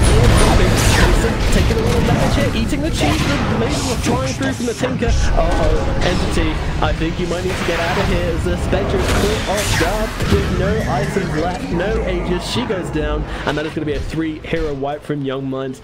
How much did they buy back? I know they brought back on their void, but. You know, I don't know how many times I can say it this game, but please stop going high ground if you don't get the Tinker. You're forcing fights that you don't need to force, and you're letting they had the BKBs. They had a fresh BKB, or a 9-second BKB on their Legion Commander. They had a 10-second. No, okay, so sorry, a 7-second BKB on the Spectre. Just had that a while ago. And I think they just believed that they could. They were like, yeah, let's go. Let's. We don't need to worry about the Tinker. We just initiate hard, use our BKBs. That's something they can do. Ooh. Mac. Oh. Gonna have to blink away. There is no chrono available. No, but Mac just has blink again up already. Yeah. What a hero. This is ridiculous. This is completely ridiculous.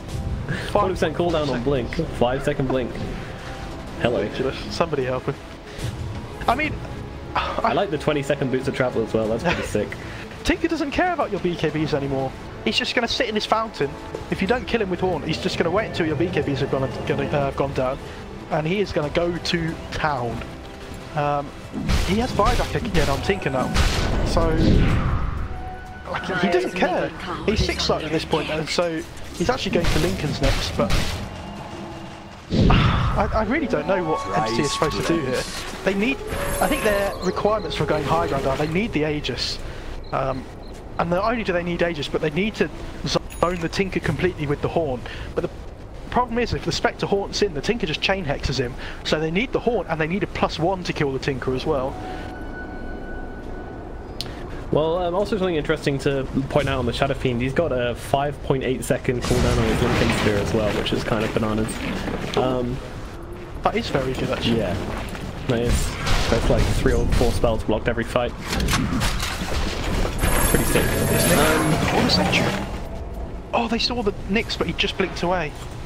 Oh no. Playing with fire. Yeah, he has been. He's been hanging around. He's been playing the brave game. I think he has to this game. Like, he needs the team's vision. Top. Tinker, you sure you want to do this? No, he's got a team around him actually. Yeah, no, sorry, there's no more yours up on the Shadow Fiend, so yeah, no real threat. I think between the Nyx and the Chen creeps, though, they have so much scouting potential on the map. I'm surprised the Chen hasn't done it more, just sending creeps around to try and deal with that. Well, looking at buybacks, we do have a few available on the Radiant. Spectre, Legion, Shadow Fiend, they all have it. The Tinker has it as well. Chen's at level 25 as well, and he has an axe. So his... What does that mean? His axe means he's heals for 900, and he can now dominate ancient creeps as well. Sorry, the talent makes it even more. Yeah, 400 and got nice, 900 heal, seems good. But the range is up as well now, so Spectre's straight in. He knows it's important. The scouts, a couple. Maybe they defend this, they actually draw the lines on the map. Who has a gem on the Radiant? Does anybody? So this Nyx is just doing whatever he wants at the moment. They don't have any... He can literally just walk into the pit. Maybe. He's thinking about it. He stuns one. Immortality! No, he doesn't go for it in the end, actually. And oh no, because of quite made it does actually. Oh, the Vendetta scuttling around in the blink of the Yules. Come and get me, he says, as he leaves him on Merry Chase. I'm wondering, how long can he keep this up? He's got no Vendetta. The Yules, and he is the Tinker. No, he's not going to TP in there. Good, he does cancel it. Oh, he's changed his mind. He's coming back in. No, he cancels it. Oh, okay. Is this just a bait? Noya's playing. Is this just a bait? eventually find him, but he led them on a chase, and he does actually give away his own gems, so that's somewhat problematic for him. I don't think I've ever seen a practical way of that level of mix at the 25 caliber before. That's the first time I've ever seen it actually be really useful. Same here, that was like, it made his death take a lot longer, made a lot of space, and yeah, and also hilarious. Fantastic. I love how it took them so long to pick up the Aegis, by the way. Almost like they were trying to bait somebody in to try and take it. Yeah. And then the Impale came through the wall of the Roche pit and they went, oh crap. I mean, if you're the Nyx there, you just have to assume that they have detection. And it's so funny that they just didn't have any detection at all. He could have just walked in and taken the Aegis and blinked out. Alright, maybe they make a play here as the ultimate is popped on the Spectre, looking for Payson here. He drops ultimate only onto the board and won't be able to finish him off as it's all going straight away now. Lock, stop on the side of Chrono, actually going to find Critto here and he will be taken out. Payson needs to be careful. Can he get out of this one? He's got the time walk available. There we go, we'll use it. He's got the extra range as well, so it's a long way. But in comes the Ethereal Blade, and there's a toilet as well. They've got to link his bit, but here we go. Actually, the Legion getting very low in this duel, but she will eventually win it. 164 damage now on the Legion. The 3 heroes dead. They don't have buyback on that faceless wall. But there is a Tinker. There is still a Tinker after all. One raid available. They just died because he used it. Could be in trouble. Man cooking out the big one, throws it out. Tinker really great here, still figuring out. Once again, he's the only one left on his team. Has to go with the respawn. I think they're going to at least get Mega Creeps in. If not game, the Axe Tinker flying around, doing some damage. Coming down with the weapons. He has got the buyback. Can he save his base? Unfortunately, nobody else has buybacks. I think this might be the... Nobody else is here. All we're going to have is Tinker. And the Nightmare in a second. Oh, they get the Nightmare off. Okay, I think this might be... No, they don't catch it before the wall comes through. And now they keep lasering people. Meanwhile, the Nyx Assassin is running around. Now they're just trying to get the Ancient down. I think surely they could do it. Surely people can't defend from this. As these lasers are going to fly, he gets a double kill now. And he just kills the Wolf for Nyx. Actually, the Shadow Fiend going to get taken out. Where are you, Tinker? I think, can they do it? Can they defend? They're buyback on the Shadow Fiend and finally they kill the Nyx Assassin. They're going to put down there. They won't take this mission. Totally, they didn't even kill it. The Tinker is still alive at the end of the game. What a hero. And what a player as well. Oh my.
Radiant team, ban.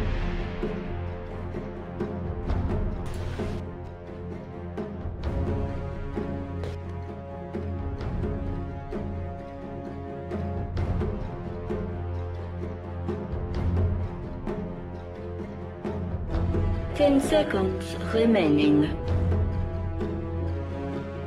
5 seconds remaining.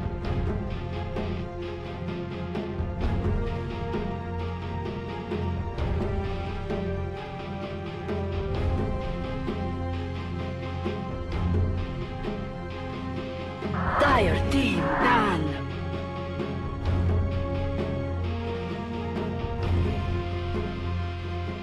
Radiant team ban. Dire team ban. Radiant team ban.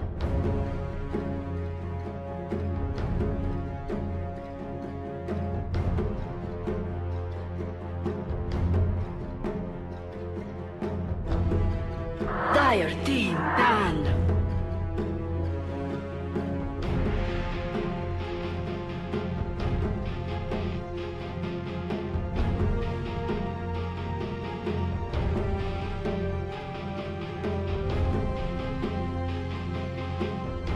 Ten seconds remaining. 5 seconds remaining.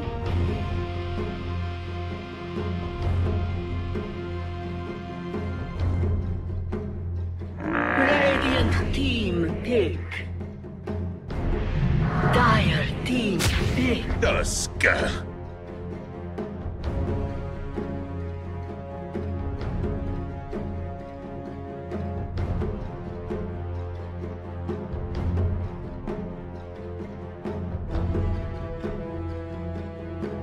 10 seconds remaining. 5 seconds remaining.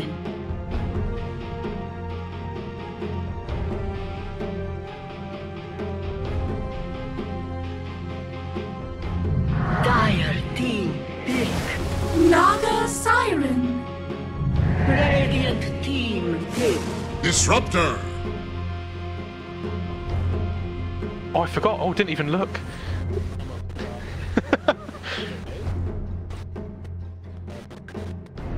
Okay. 10 seconds remaining. Dire team ban. Omni-Knight. Hello there and welcome back to the joinDOTA League Season 12. My name is NomadCast. I'm here with Mo Farah and we are very excited to bring this second game in Entity Gaming versus Young Minds. Mo Farah, could you please give us a recap on more or less what happened last game? I know there's a lot to go through, but let's try and keep it brief.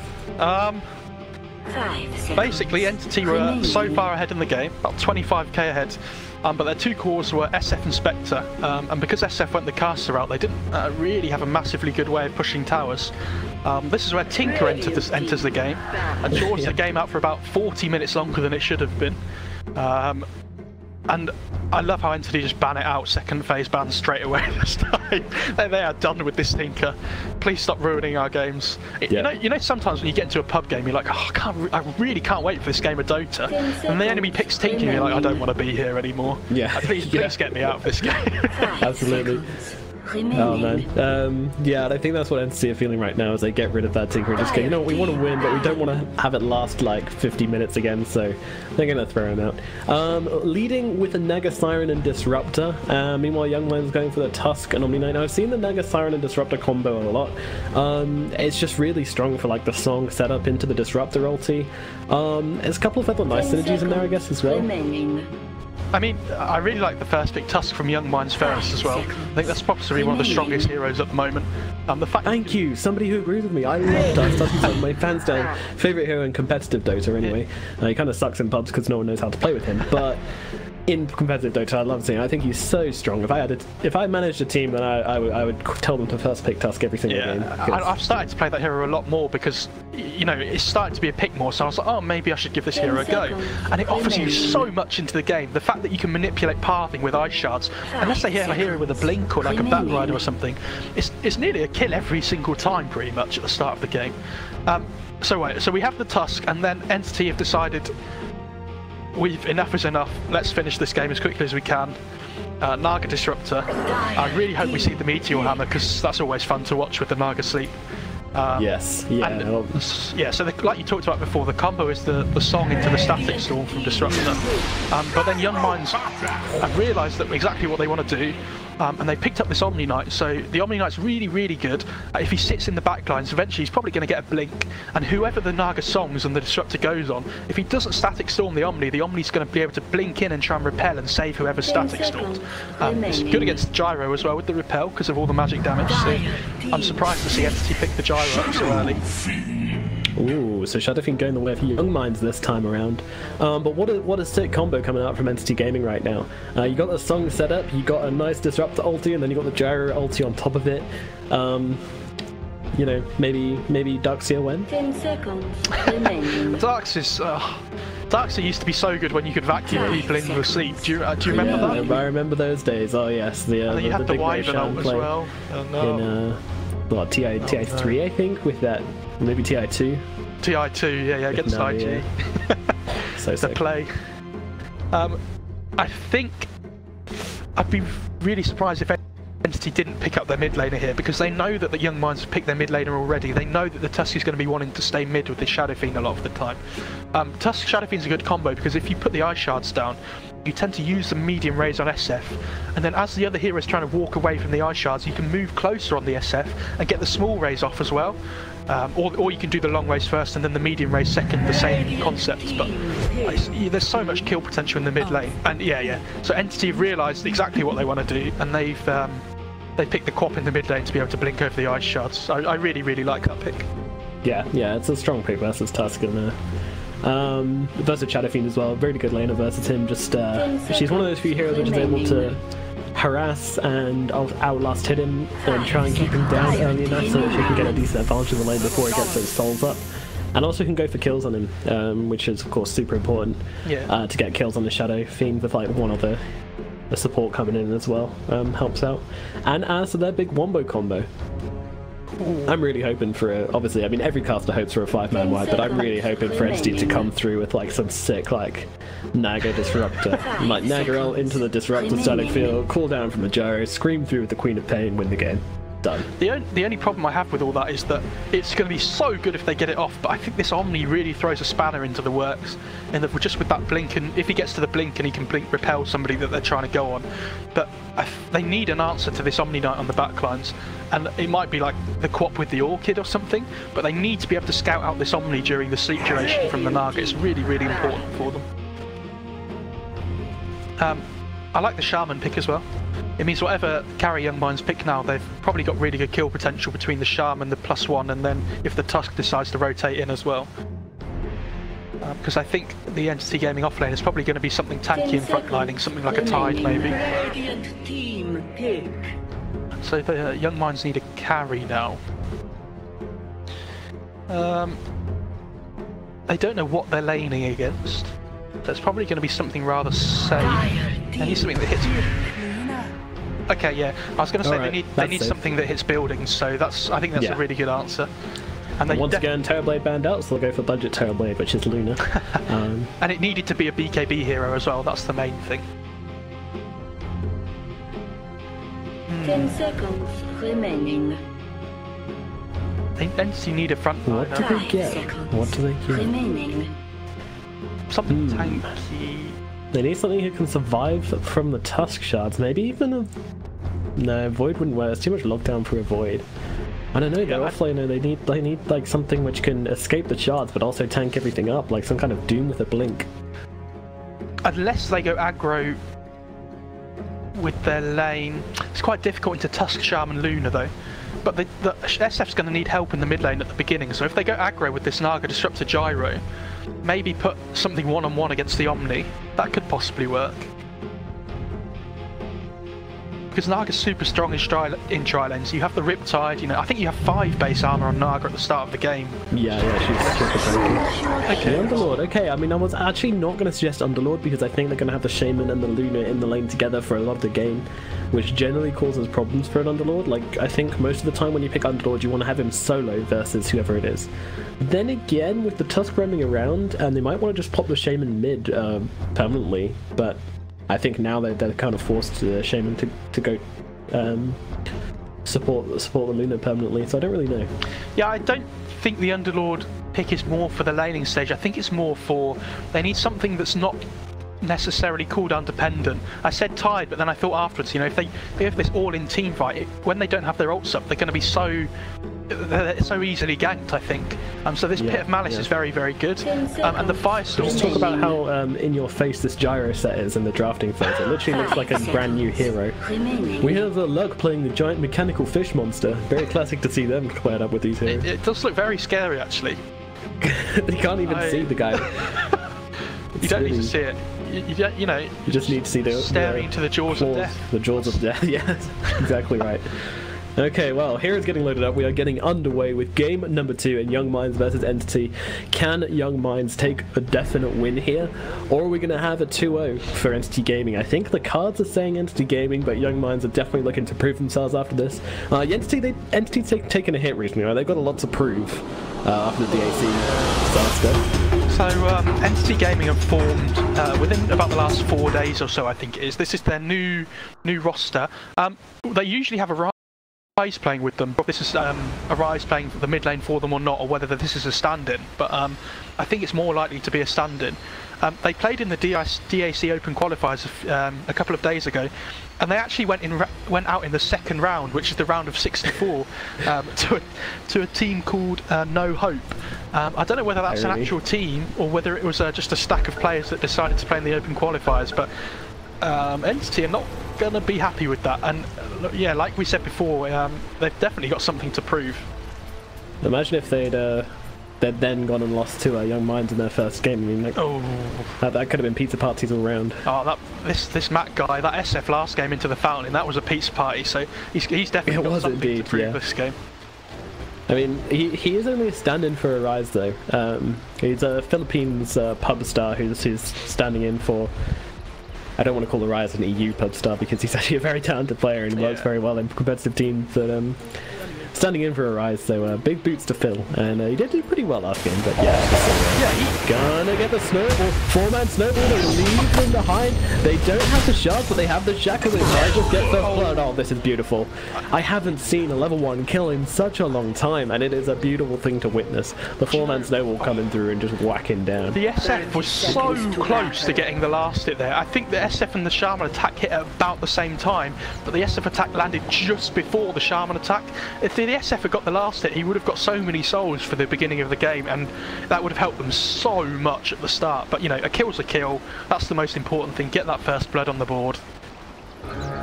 Yeah, exactly. Like you couldn't really risk letting him get uphill, and then he like got this stuff coming back in here, which strikes me as interesting as they get the shackles once again onto Neuer. Snowball coming through onto both of them. Now comes the Pestishow as well. It's a real cluster down here. First one to drop is going to be the Naga. Shadow Fiend's got a force. That's a pretty big hit. Chris is going to they're trying to take out Kavizi, which they will do. So 2 heroes going down for each side. Last maybe gonna fall as well. Yep, there we go. Last hit coming through. Atrophy Aura.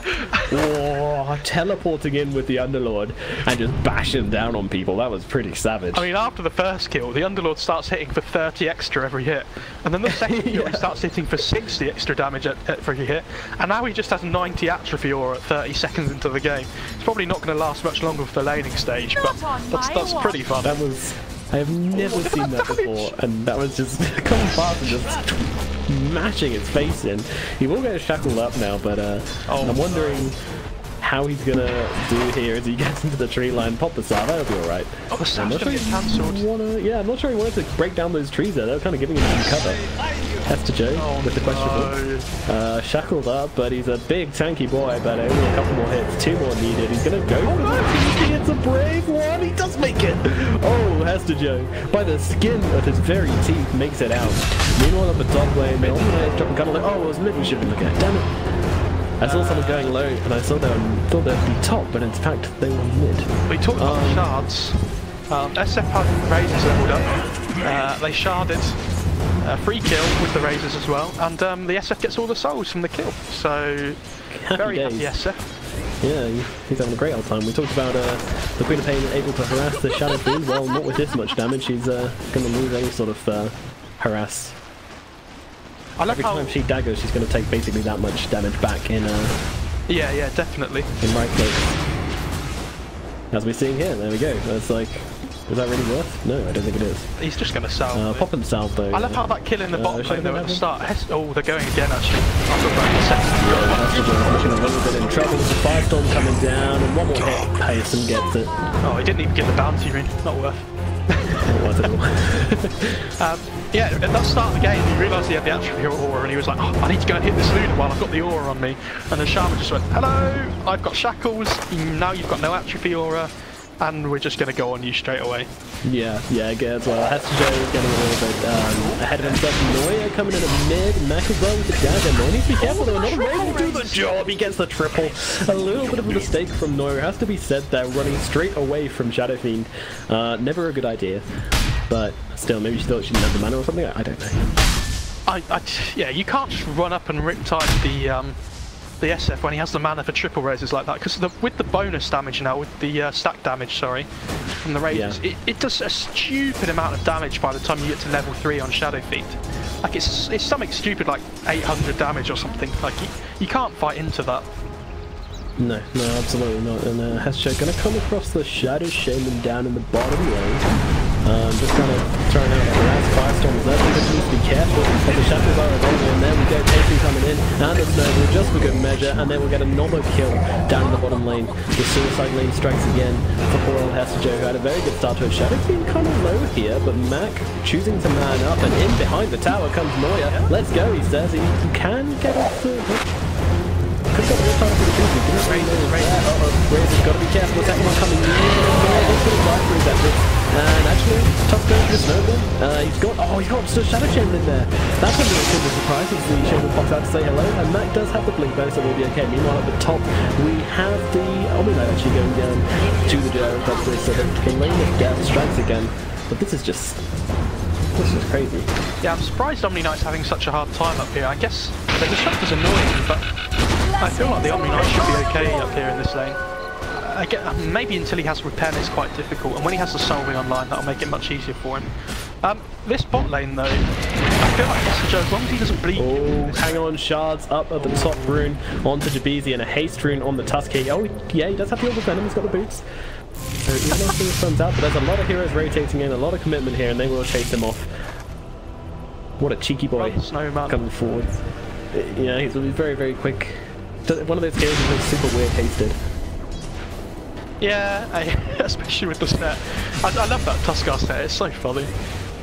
Yeah, the bot lane, as long as Hester Joe Rotten doesn't bleed kills like he's doing at the moment on this Underlord lane, I think he just has to accept it. Bottom lane, Hester Joe once again. Yeah, we're trying to get your ass off, but these guys are just going hard at one another. And running around through the trees, Hester Joe, Naughty. Pretty sick. Payson with the chasing. Okay. Yeah. Space created. Yeah, Hester Joe Rotten, I think he has to accept that this lane's really hard.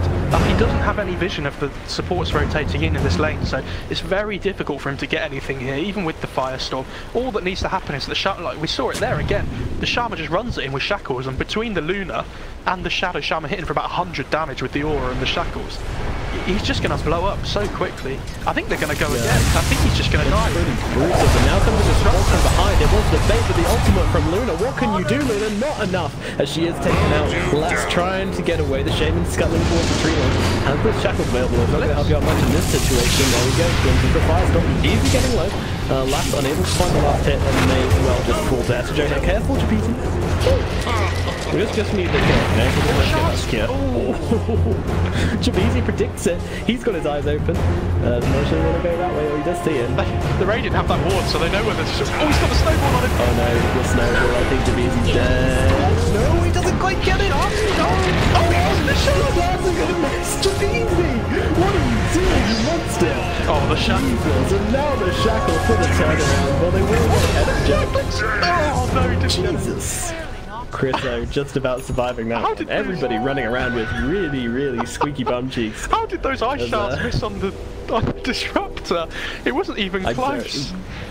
Oh, He's just a step beyond us right now. He's amped up after last game. He doesn't want to have another 50-minute game. He wants to get that stomp down. But now comes Chriso and Lack. There's 2 on 2 right now. Snowball's gonna come out though. He might be in trouble. Yeah, he might be able to escape, but the Shadow Fiend coming in, sealing the deal. One race coming through. Noya might be able to get out of this one. We don't have a snowball, so this will be a Naga escaping. I was about to say, Joe Beasy was hearing the ULTRAKILL music, and then he just fed a kill like that, unfortunately. So. It's a shame, but Mac taking a fair amount of damage at mid from the Shadow Fiend. Let's talk about kills, as we've actually had 18 kills in 7 minutes here, so more than doubling the kill per minute. Welcome to Southeast Asia, everybody. This is exactly, yeah. And I feel like Noya and Jabeezy are really settling in well here. This is so good. Have Shackle on top, those gyrocopter is held down.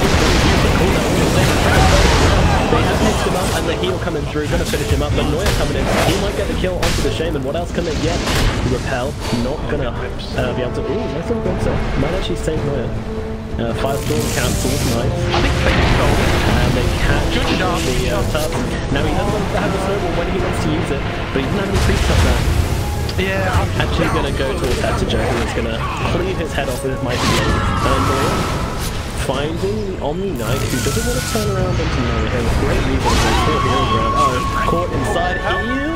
I think did the screen come out? I don't even know. The sound? He's got the sound in the trees. Oh, more Jukes. In comes Flash. He's Shackleman with the pain under the tower. She's going to drop one. Supports just going out of their heads this game. Hester going to be hunted down through the trees and there's healing heroes around. Meanwhile, Jabeezy just going to be killed on the sideline. Not sure what he's doing there. Trying to help his off-laner. And Hester, well, he does drop eventually. How do you analyse going on?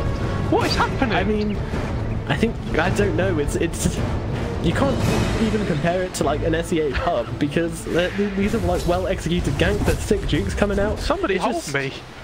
Yeah, it's not going as expected. Do you remember when the Tuskar was stuck in that kinetic field around the bounty rune at the top? Draw me a circle. Whereabouts? Like here? Yeah, there. Yeah. The Omni Knight actually did a really smart play. Unfortunately, it didn't work. He sat up on the high ground next to the neutral creeps and tried to give vision for the Tusk to snowball to them, but unfortunately, it was about 10 seconds until they spawned. Getting bolted up by the gyrocopter and the Naga, and the DB just sends that guy back to base, which I feel like maybe could have got another kill there, but that's fine. They're going to take the tower for this. Actually, maybe not. It hasn't taken much damage. Yeah, I think he sent the guy back to base just to secure the tower as well. I talked about this last game as well, but the enemy safe bank tower is so important in killing. If you can get it this early, it opens up so much of the map, especially with this Naga disruptor roaming around trying to Still wanted to try it, and look who's around. Last is nearby. This is actually going to send Luck and Noya back, although in comes Jabeezy. He's not going to hit the rooms after some reason. He's actually got the front, and there we go. Yeah, they managed to see the Shaman, and the kinetic field will give the site along with the homing missile. Still going to finish this off. Shaman's coming behind Jabeezy, will get the kill, but now comes the ulti from Luna. Can he take out the gyrocopter? I'm not sure. As they chase him into the tree line. Right click's coming through. Yep, he will die. No escape. I didn't want to call anything. Definitely not this game. Meanwhile, they find Credo finding the kill onto Noya. Okay. Oh my word. I mean, at the moment, what's happening is, I think all these fights are favouring the Radiant at the moment because they're getting the right rotations. But as soon as these supports get level 6 on the Dire with the Disruptor and the Naga, I feel like this is all going to turn because this big team fight combo with the Disruptor and the Naga is really going to come into effect. Yeah, maybe this is a tactical decision though. Maybe they're saying like, look, level 6 comes, we can't gank anymore, so let's get all of our ganks in now, let's go deep and hard and try and get what we can out of it before that shut-off point. That's a very real possibility, or they could just be going hell to leather for no particular reason other than they want to fight, and it's working well for them and they're going to keep doing it. This Quap could also be the case. This Quap is having a really rough game at the moment. I didn't actually notice that much before because there was too much action happening, but since that SF got so many souls from the beginning of the game with the kills, he's just been owning this mid lane. Like the Quap can't last hit anymore because of the big damage from the SF. doubling her last hits there, actually. 64 on the Shadow Fiend and 34 on the Queen of Pain. There's been so many kills this game, I think we do need to swatch over to the net worth of it. We'll see Pazel on top on this Luna, followed very closely by the Shadow Fiend. Gyrocopter not doing a bad job, very close with them as well, and we have that's the 3-core club. No one else is really involved in that. Next we have the Omni Knight, who's not doing nearly as well. Serpent was dropped in the bot lane, so the tier 1 tower's gone there as well. This is really good for Radiant. They need to just use these Serpent wards whenever they're off cooldown, try and get as many towers as they can. That's the main reason for the Shaman pick, it feels like, at the moment. And the good lane control as well. Oh, Matt gonna come into combat with Credo here. Credo just gonna punch her in the face. Just punch her in the face. Oh, she doesn't get the blink off! Oh, the interruption with the snowball. That was, I'm not sure if it's unlucky or just kind of a thing that happened. I think that was really well played by the SF to time the raises by the time the snowball hit as well. He stood in the exact place that where he knew he'd get the double raise off without having to move his hero at all. So and also really something to note with Critter as well, that they don't have a ward around here. So when he comes up these stairs, he is out of sight. So when he comes back down with the snowball, she's not going to see that one coming. Yeah, definitely. That's a really good point, actually. Thank you. I do make them once in a while. I like to stroke your ego every now and then, you know. So do you. Alright. Noit hanging around by the tier 1 tower, ready with the song to set something up there. I don't know this is happening. Although the Tusk is playing patiently. I think they're looking to make some kind of plays of their own. EA coming in. Are they going to go into him? Yes, they will. Throw the net, but immediately repelled off. Release their net after repel. Yeah, got a force Gyro the wrong way around. Also, Gyro taking damage from the tower. Now we have to sleep. Oh no!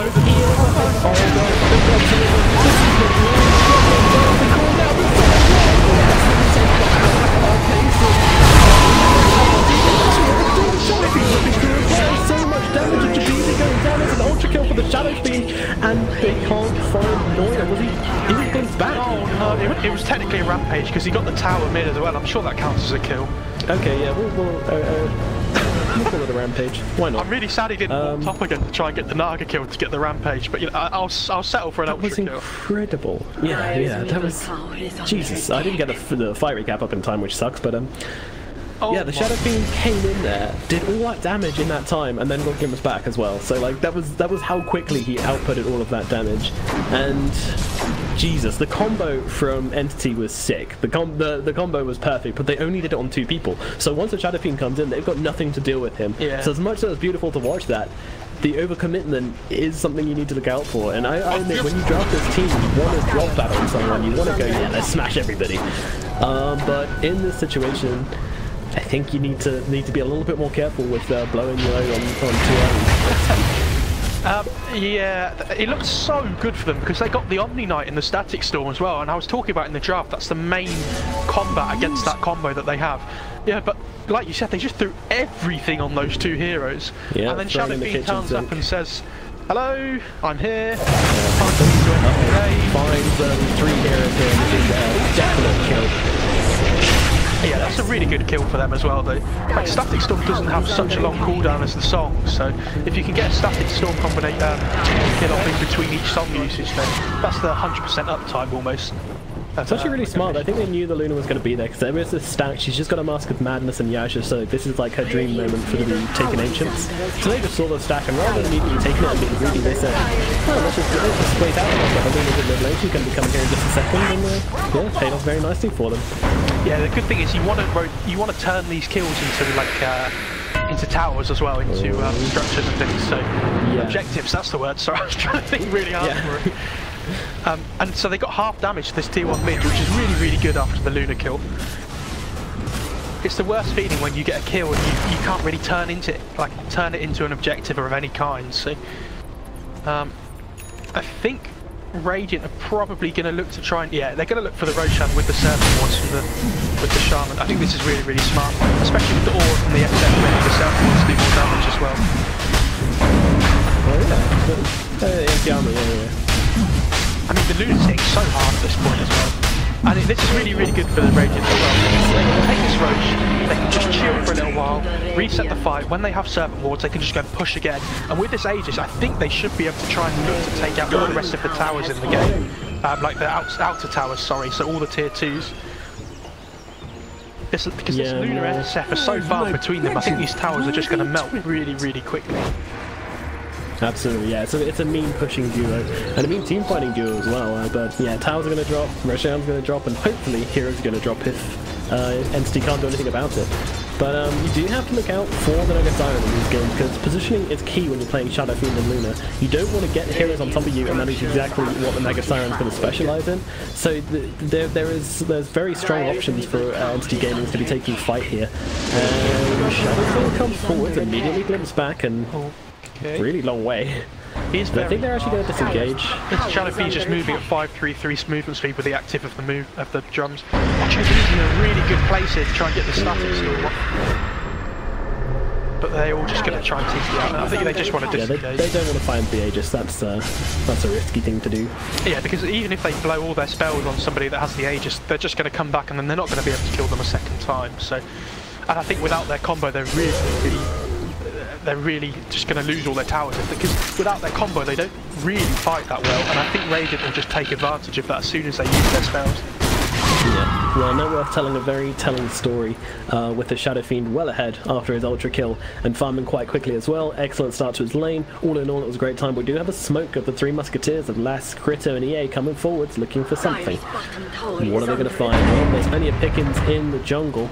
There's a Gyrocopter, there's a Queen of Pain. But is a Naga nearby? That's a question for me. And I think they know what's happening here as they run away. Can he get the Yules off? He does get it onto the Gyro, but Noya immediately pins him down, and he will not be able to get any sort of Requiem here.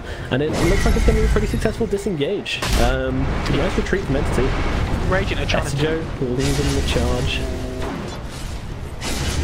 Do they really want to fight this though? I'm wondering the same question, but even if they can get it, pick up the pace, then they will actually be able to find Noya here, so this is no song. And that's going to give Young Minds a lot of confidence. I'm not going to lie, if they really wanted to, they could probably just put the Serpent Ward's high ground here and see what they could get. Yeah, he's holding on to them. He's holding on to them. I reckon that's exactly what they're going to do. And here we go, Matt coming in, but I mean, she gets hexed up, but she's got a haste through. And with the song as well, and the extreme as well, does a load of damage. And then on the back line, Payson are able to get caught inside that CP ultimate, and will get taken down. Meanwhile, the Shadow Fiend goes down, to everybody here. Is able to take out one with his dying breath. Oh, the song! All in all, they've caught the two retreating heroes as well. The Online and the Luna. This is huge. Can they get it? You quite frankly, Nora might just die, and I think maybe they're going to hold off until at least the Online ultimate runs out. Popping the Giant Mercy just to give them a little bit more mana. Trying to chase. What can they do? I think EA says, I give my life for the cause. Run, little Luna, run. He was the Luna before he dies. Unfortunately, the Shaman didn't manage to get the wards on the high ground. He tried to get them off. The animation went off, but he died to the firestorm just as the wards were about to go out, unfortunately. Yeah, that's a really, really bad fight from the Radiant. It was. They had such an advantage, and it just like jumping up onto the high ground once they got split up. It was such a nice split. Also, I think the Underlord with his Pit of Malice really actually did well. Let's keep them all still for the scream for Queen of Pain. Then everybody got low, and half of them went, oh no, we're taking loads of damage, get out. And the other half went, they've dropped all their ultimates, let's get in. And no one really knew what was going on. And then, yeah, it was, even though Jabeezy missed his ulti, I actually felt it was a really good job by him to do that, because once you're ulted, you're by Disruptor, your only thought is get out of the ultimate. Yeah, definitely. So again, it split things up. Made it very awkward. I feel like, I don't know. If the Shaman had got his wards down, I think it wouldn't have been worth, but they might have at least got something out of it with the tower damage from the wards, but they've just thrown their lead again, like we talked about it last game. It's the other way around this time. Young Minds getting overconfident. Strongman syndrome, that's the technical definition. Oh, I see. Very good. 10,000 gold they had, now starting to drop, and same with XP pretty much. Yeah, it's, oh, what time did the Turks go for at level 10? 40% XP gain, interesting. Yeah, I think it changes from game to game, and it tends to be like a player-based decision as well. Like, you tend to see, yes, sir. That was without Requiem? Oh, he had a haste rune though, okay. Yeah, right, okay, able to hunt her down. Yeah, as we were saying, I mean, as a Tusk picker myself, I can attest that basically, if you've got a lot of Invis heroes, if you've got an Invis hero on the enemy team, you're generally going to want to pick up the gold, because that way you can help out with sentries and dust and afford a gem quite quickly and stuff like that. But in a lot of games like this, your skills are very important when you're being relied on for lockdown and stuff like that, and then obviously the XP really helping out to get those spells up quicker and reach the next round of talents as well. I mean, the snowball damage is really nice. Because the snowball damage between the shards and the snowball, when you get your level 15 talent, you can clear a creep wave instantly, which really helps you push up these lanes quicker. And then at level 20, when you get the snowball speed, it's a really, really good way of finding people, locking people down. Especially the quap. Yeah, especially the quap, yeah. If the quap blinks out, the snowball's going to get her anyway, because it moves so quickly. Yeah, it flies. It flies, it does. And let's throw up the items and see what's going on here. Now, key items for these players to hit. I think we're probably seeing...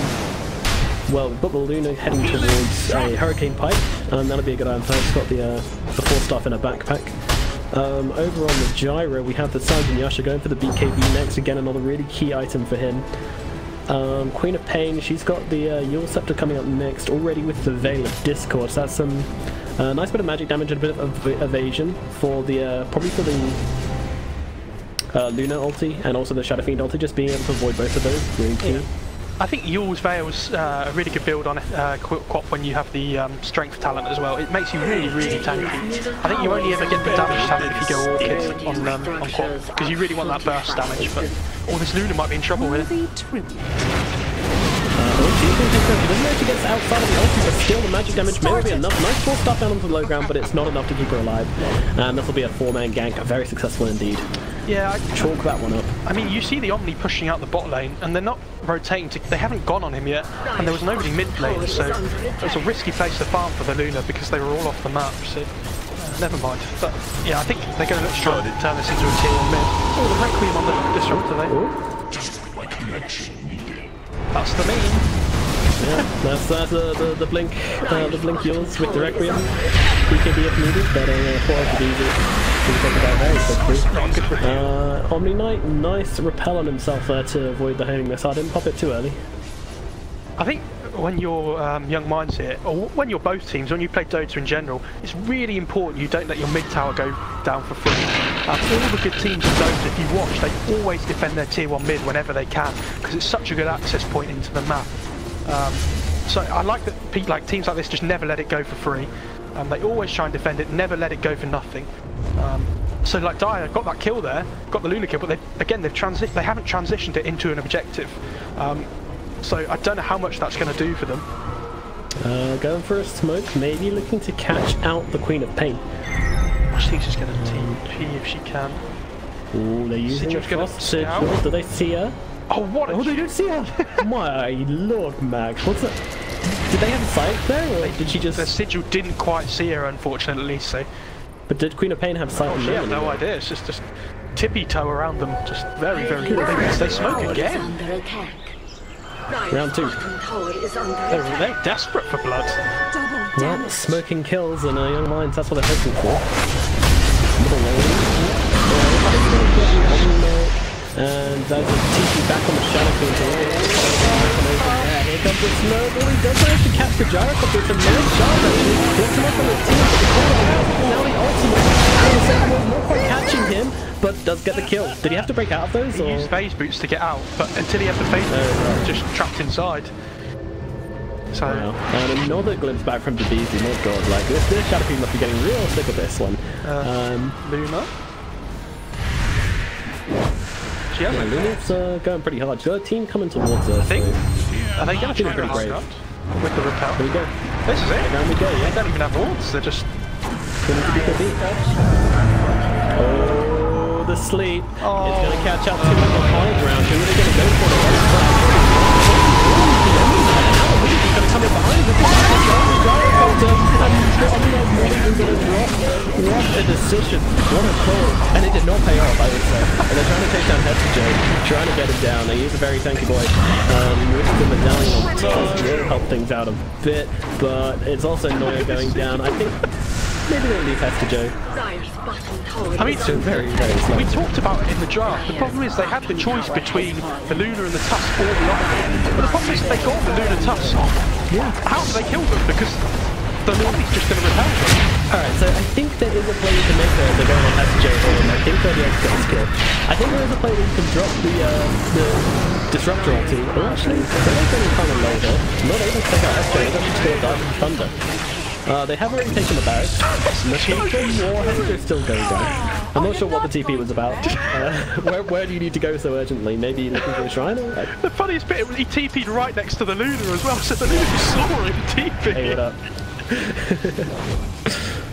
I have no idea what's happening. Oh boy, Max he gets some haste pass in here. Oh, that's fortunate. Gabe then smiles upon Fee. He's trying to give the disruptive vision for the glimpse, but he just gets the haste and runs away. Yeah, what was the play you were going to talk about that they should have done? Yeah, and I think this is what they were trying. If Jabuzi drops down the silence onto the Omni Knight, maybe even not even needing the kinetic field, you can stop him being able to help out the other two. And then drop the Scream of Pain, the cooldown, and everything else, you know, Pit of Malice, all of it, onto the other two and get the kills on the Tusk and the Scream of Pain, hopefully. But then there's still the Snowball to worry about, and obviously the Blink out, sorry, the Luna, and Luna is very fast, so I don't know. Is there a way to play that? I think either way, like dropping everything on the Omni Knight and not killing him is obviously a problem, but they didn't really predict they weren't going to get that kill. So easy? Yeah, I think you've seen her. Oh, That? He says if I stay still, they'll think I'm a tree. Oh no. That's a gyrocopter disconnecting actually. I think Joe Beasley might have just accepted his fate actually, maybe it wasn't lag. Possibly, very possibly. Like the moment that Duke failed, you just kind of, oh well. Yeah, you talk about, they effectively have a double save, don't they, with the Omni and the Snowball from the Tusk, so it's really difficult to get this combo off actually. It really is, yeah, they need to get them all together. Yeah, I really like this Omni pick they picked early on in the draft as soon as they saw that combo. It's very clever.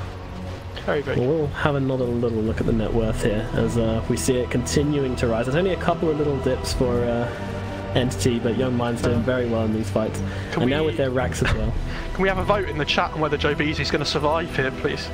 Yeah, exactly. Type 1 if you think he's going to live, type 2 if you think he's going to die, and we'll see what you guys decide.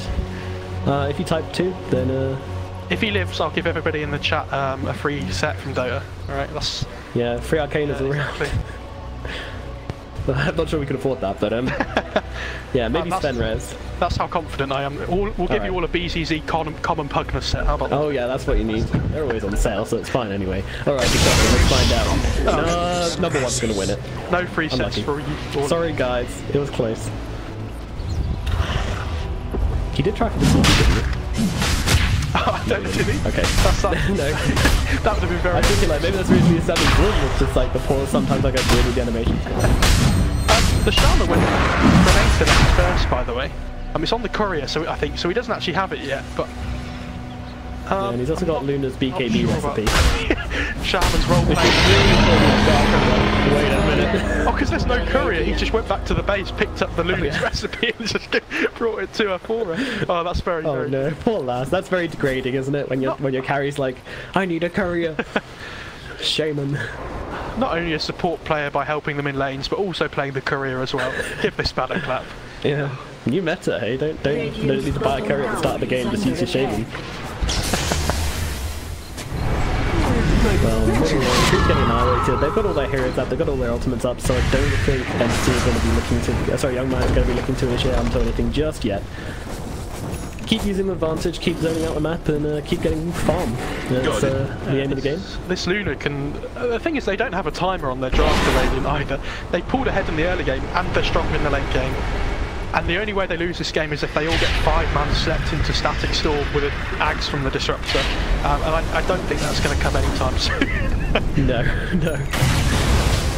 Although maybe, we can dream. I can dream. What would happen? Oh, Young Mind's actually jumping straight into the high ground on their Shadow Fiend and gonna get off a big Requiem onto everybody. It's a nice bounce back up, and I'm thinking about Poplin is down, but in comes the Gyrocopter, really on the Gyrocopter, takes it, he's doing a little bit more, but they can't quite finish with the Gyrocopter, Scream ripping through. Now the Underlord, he is in a spot of bother, and he does get taken out.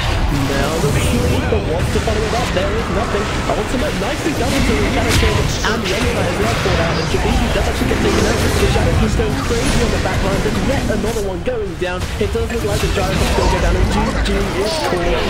Entity Gaming tap out, and it is going to be a 1-1 in this best of 3 series. Just promise which that was game 3. But like, do you mean best of 2? Best of 2, yeah. I wish it was a best of 3. Yeah, that's that went from 0 to 100 very quickly there at the end. That was I think the problem is when the SF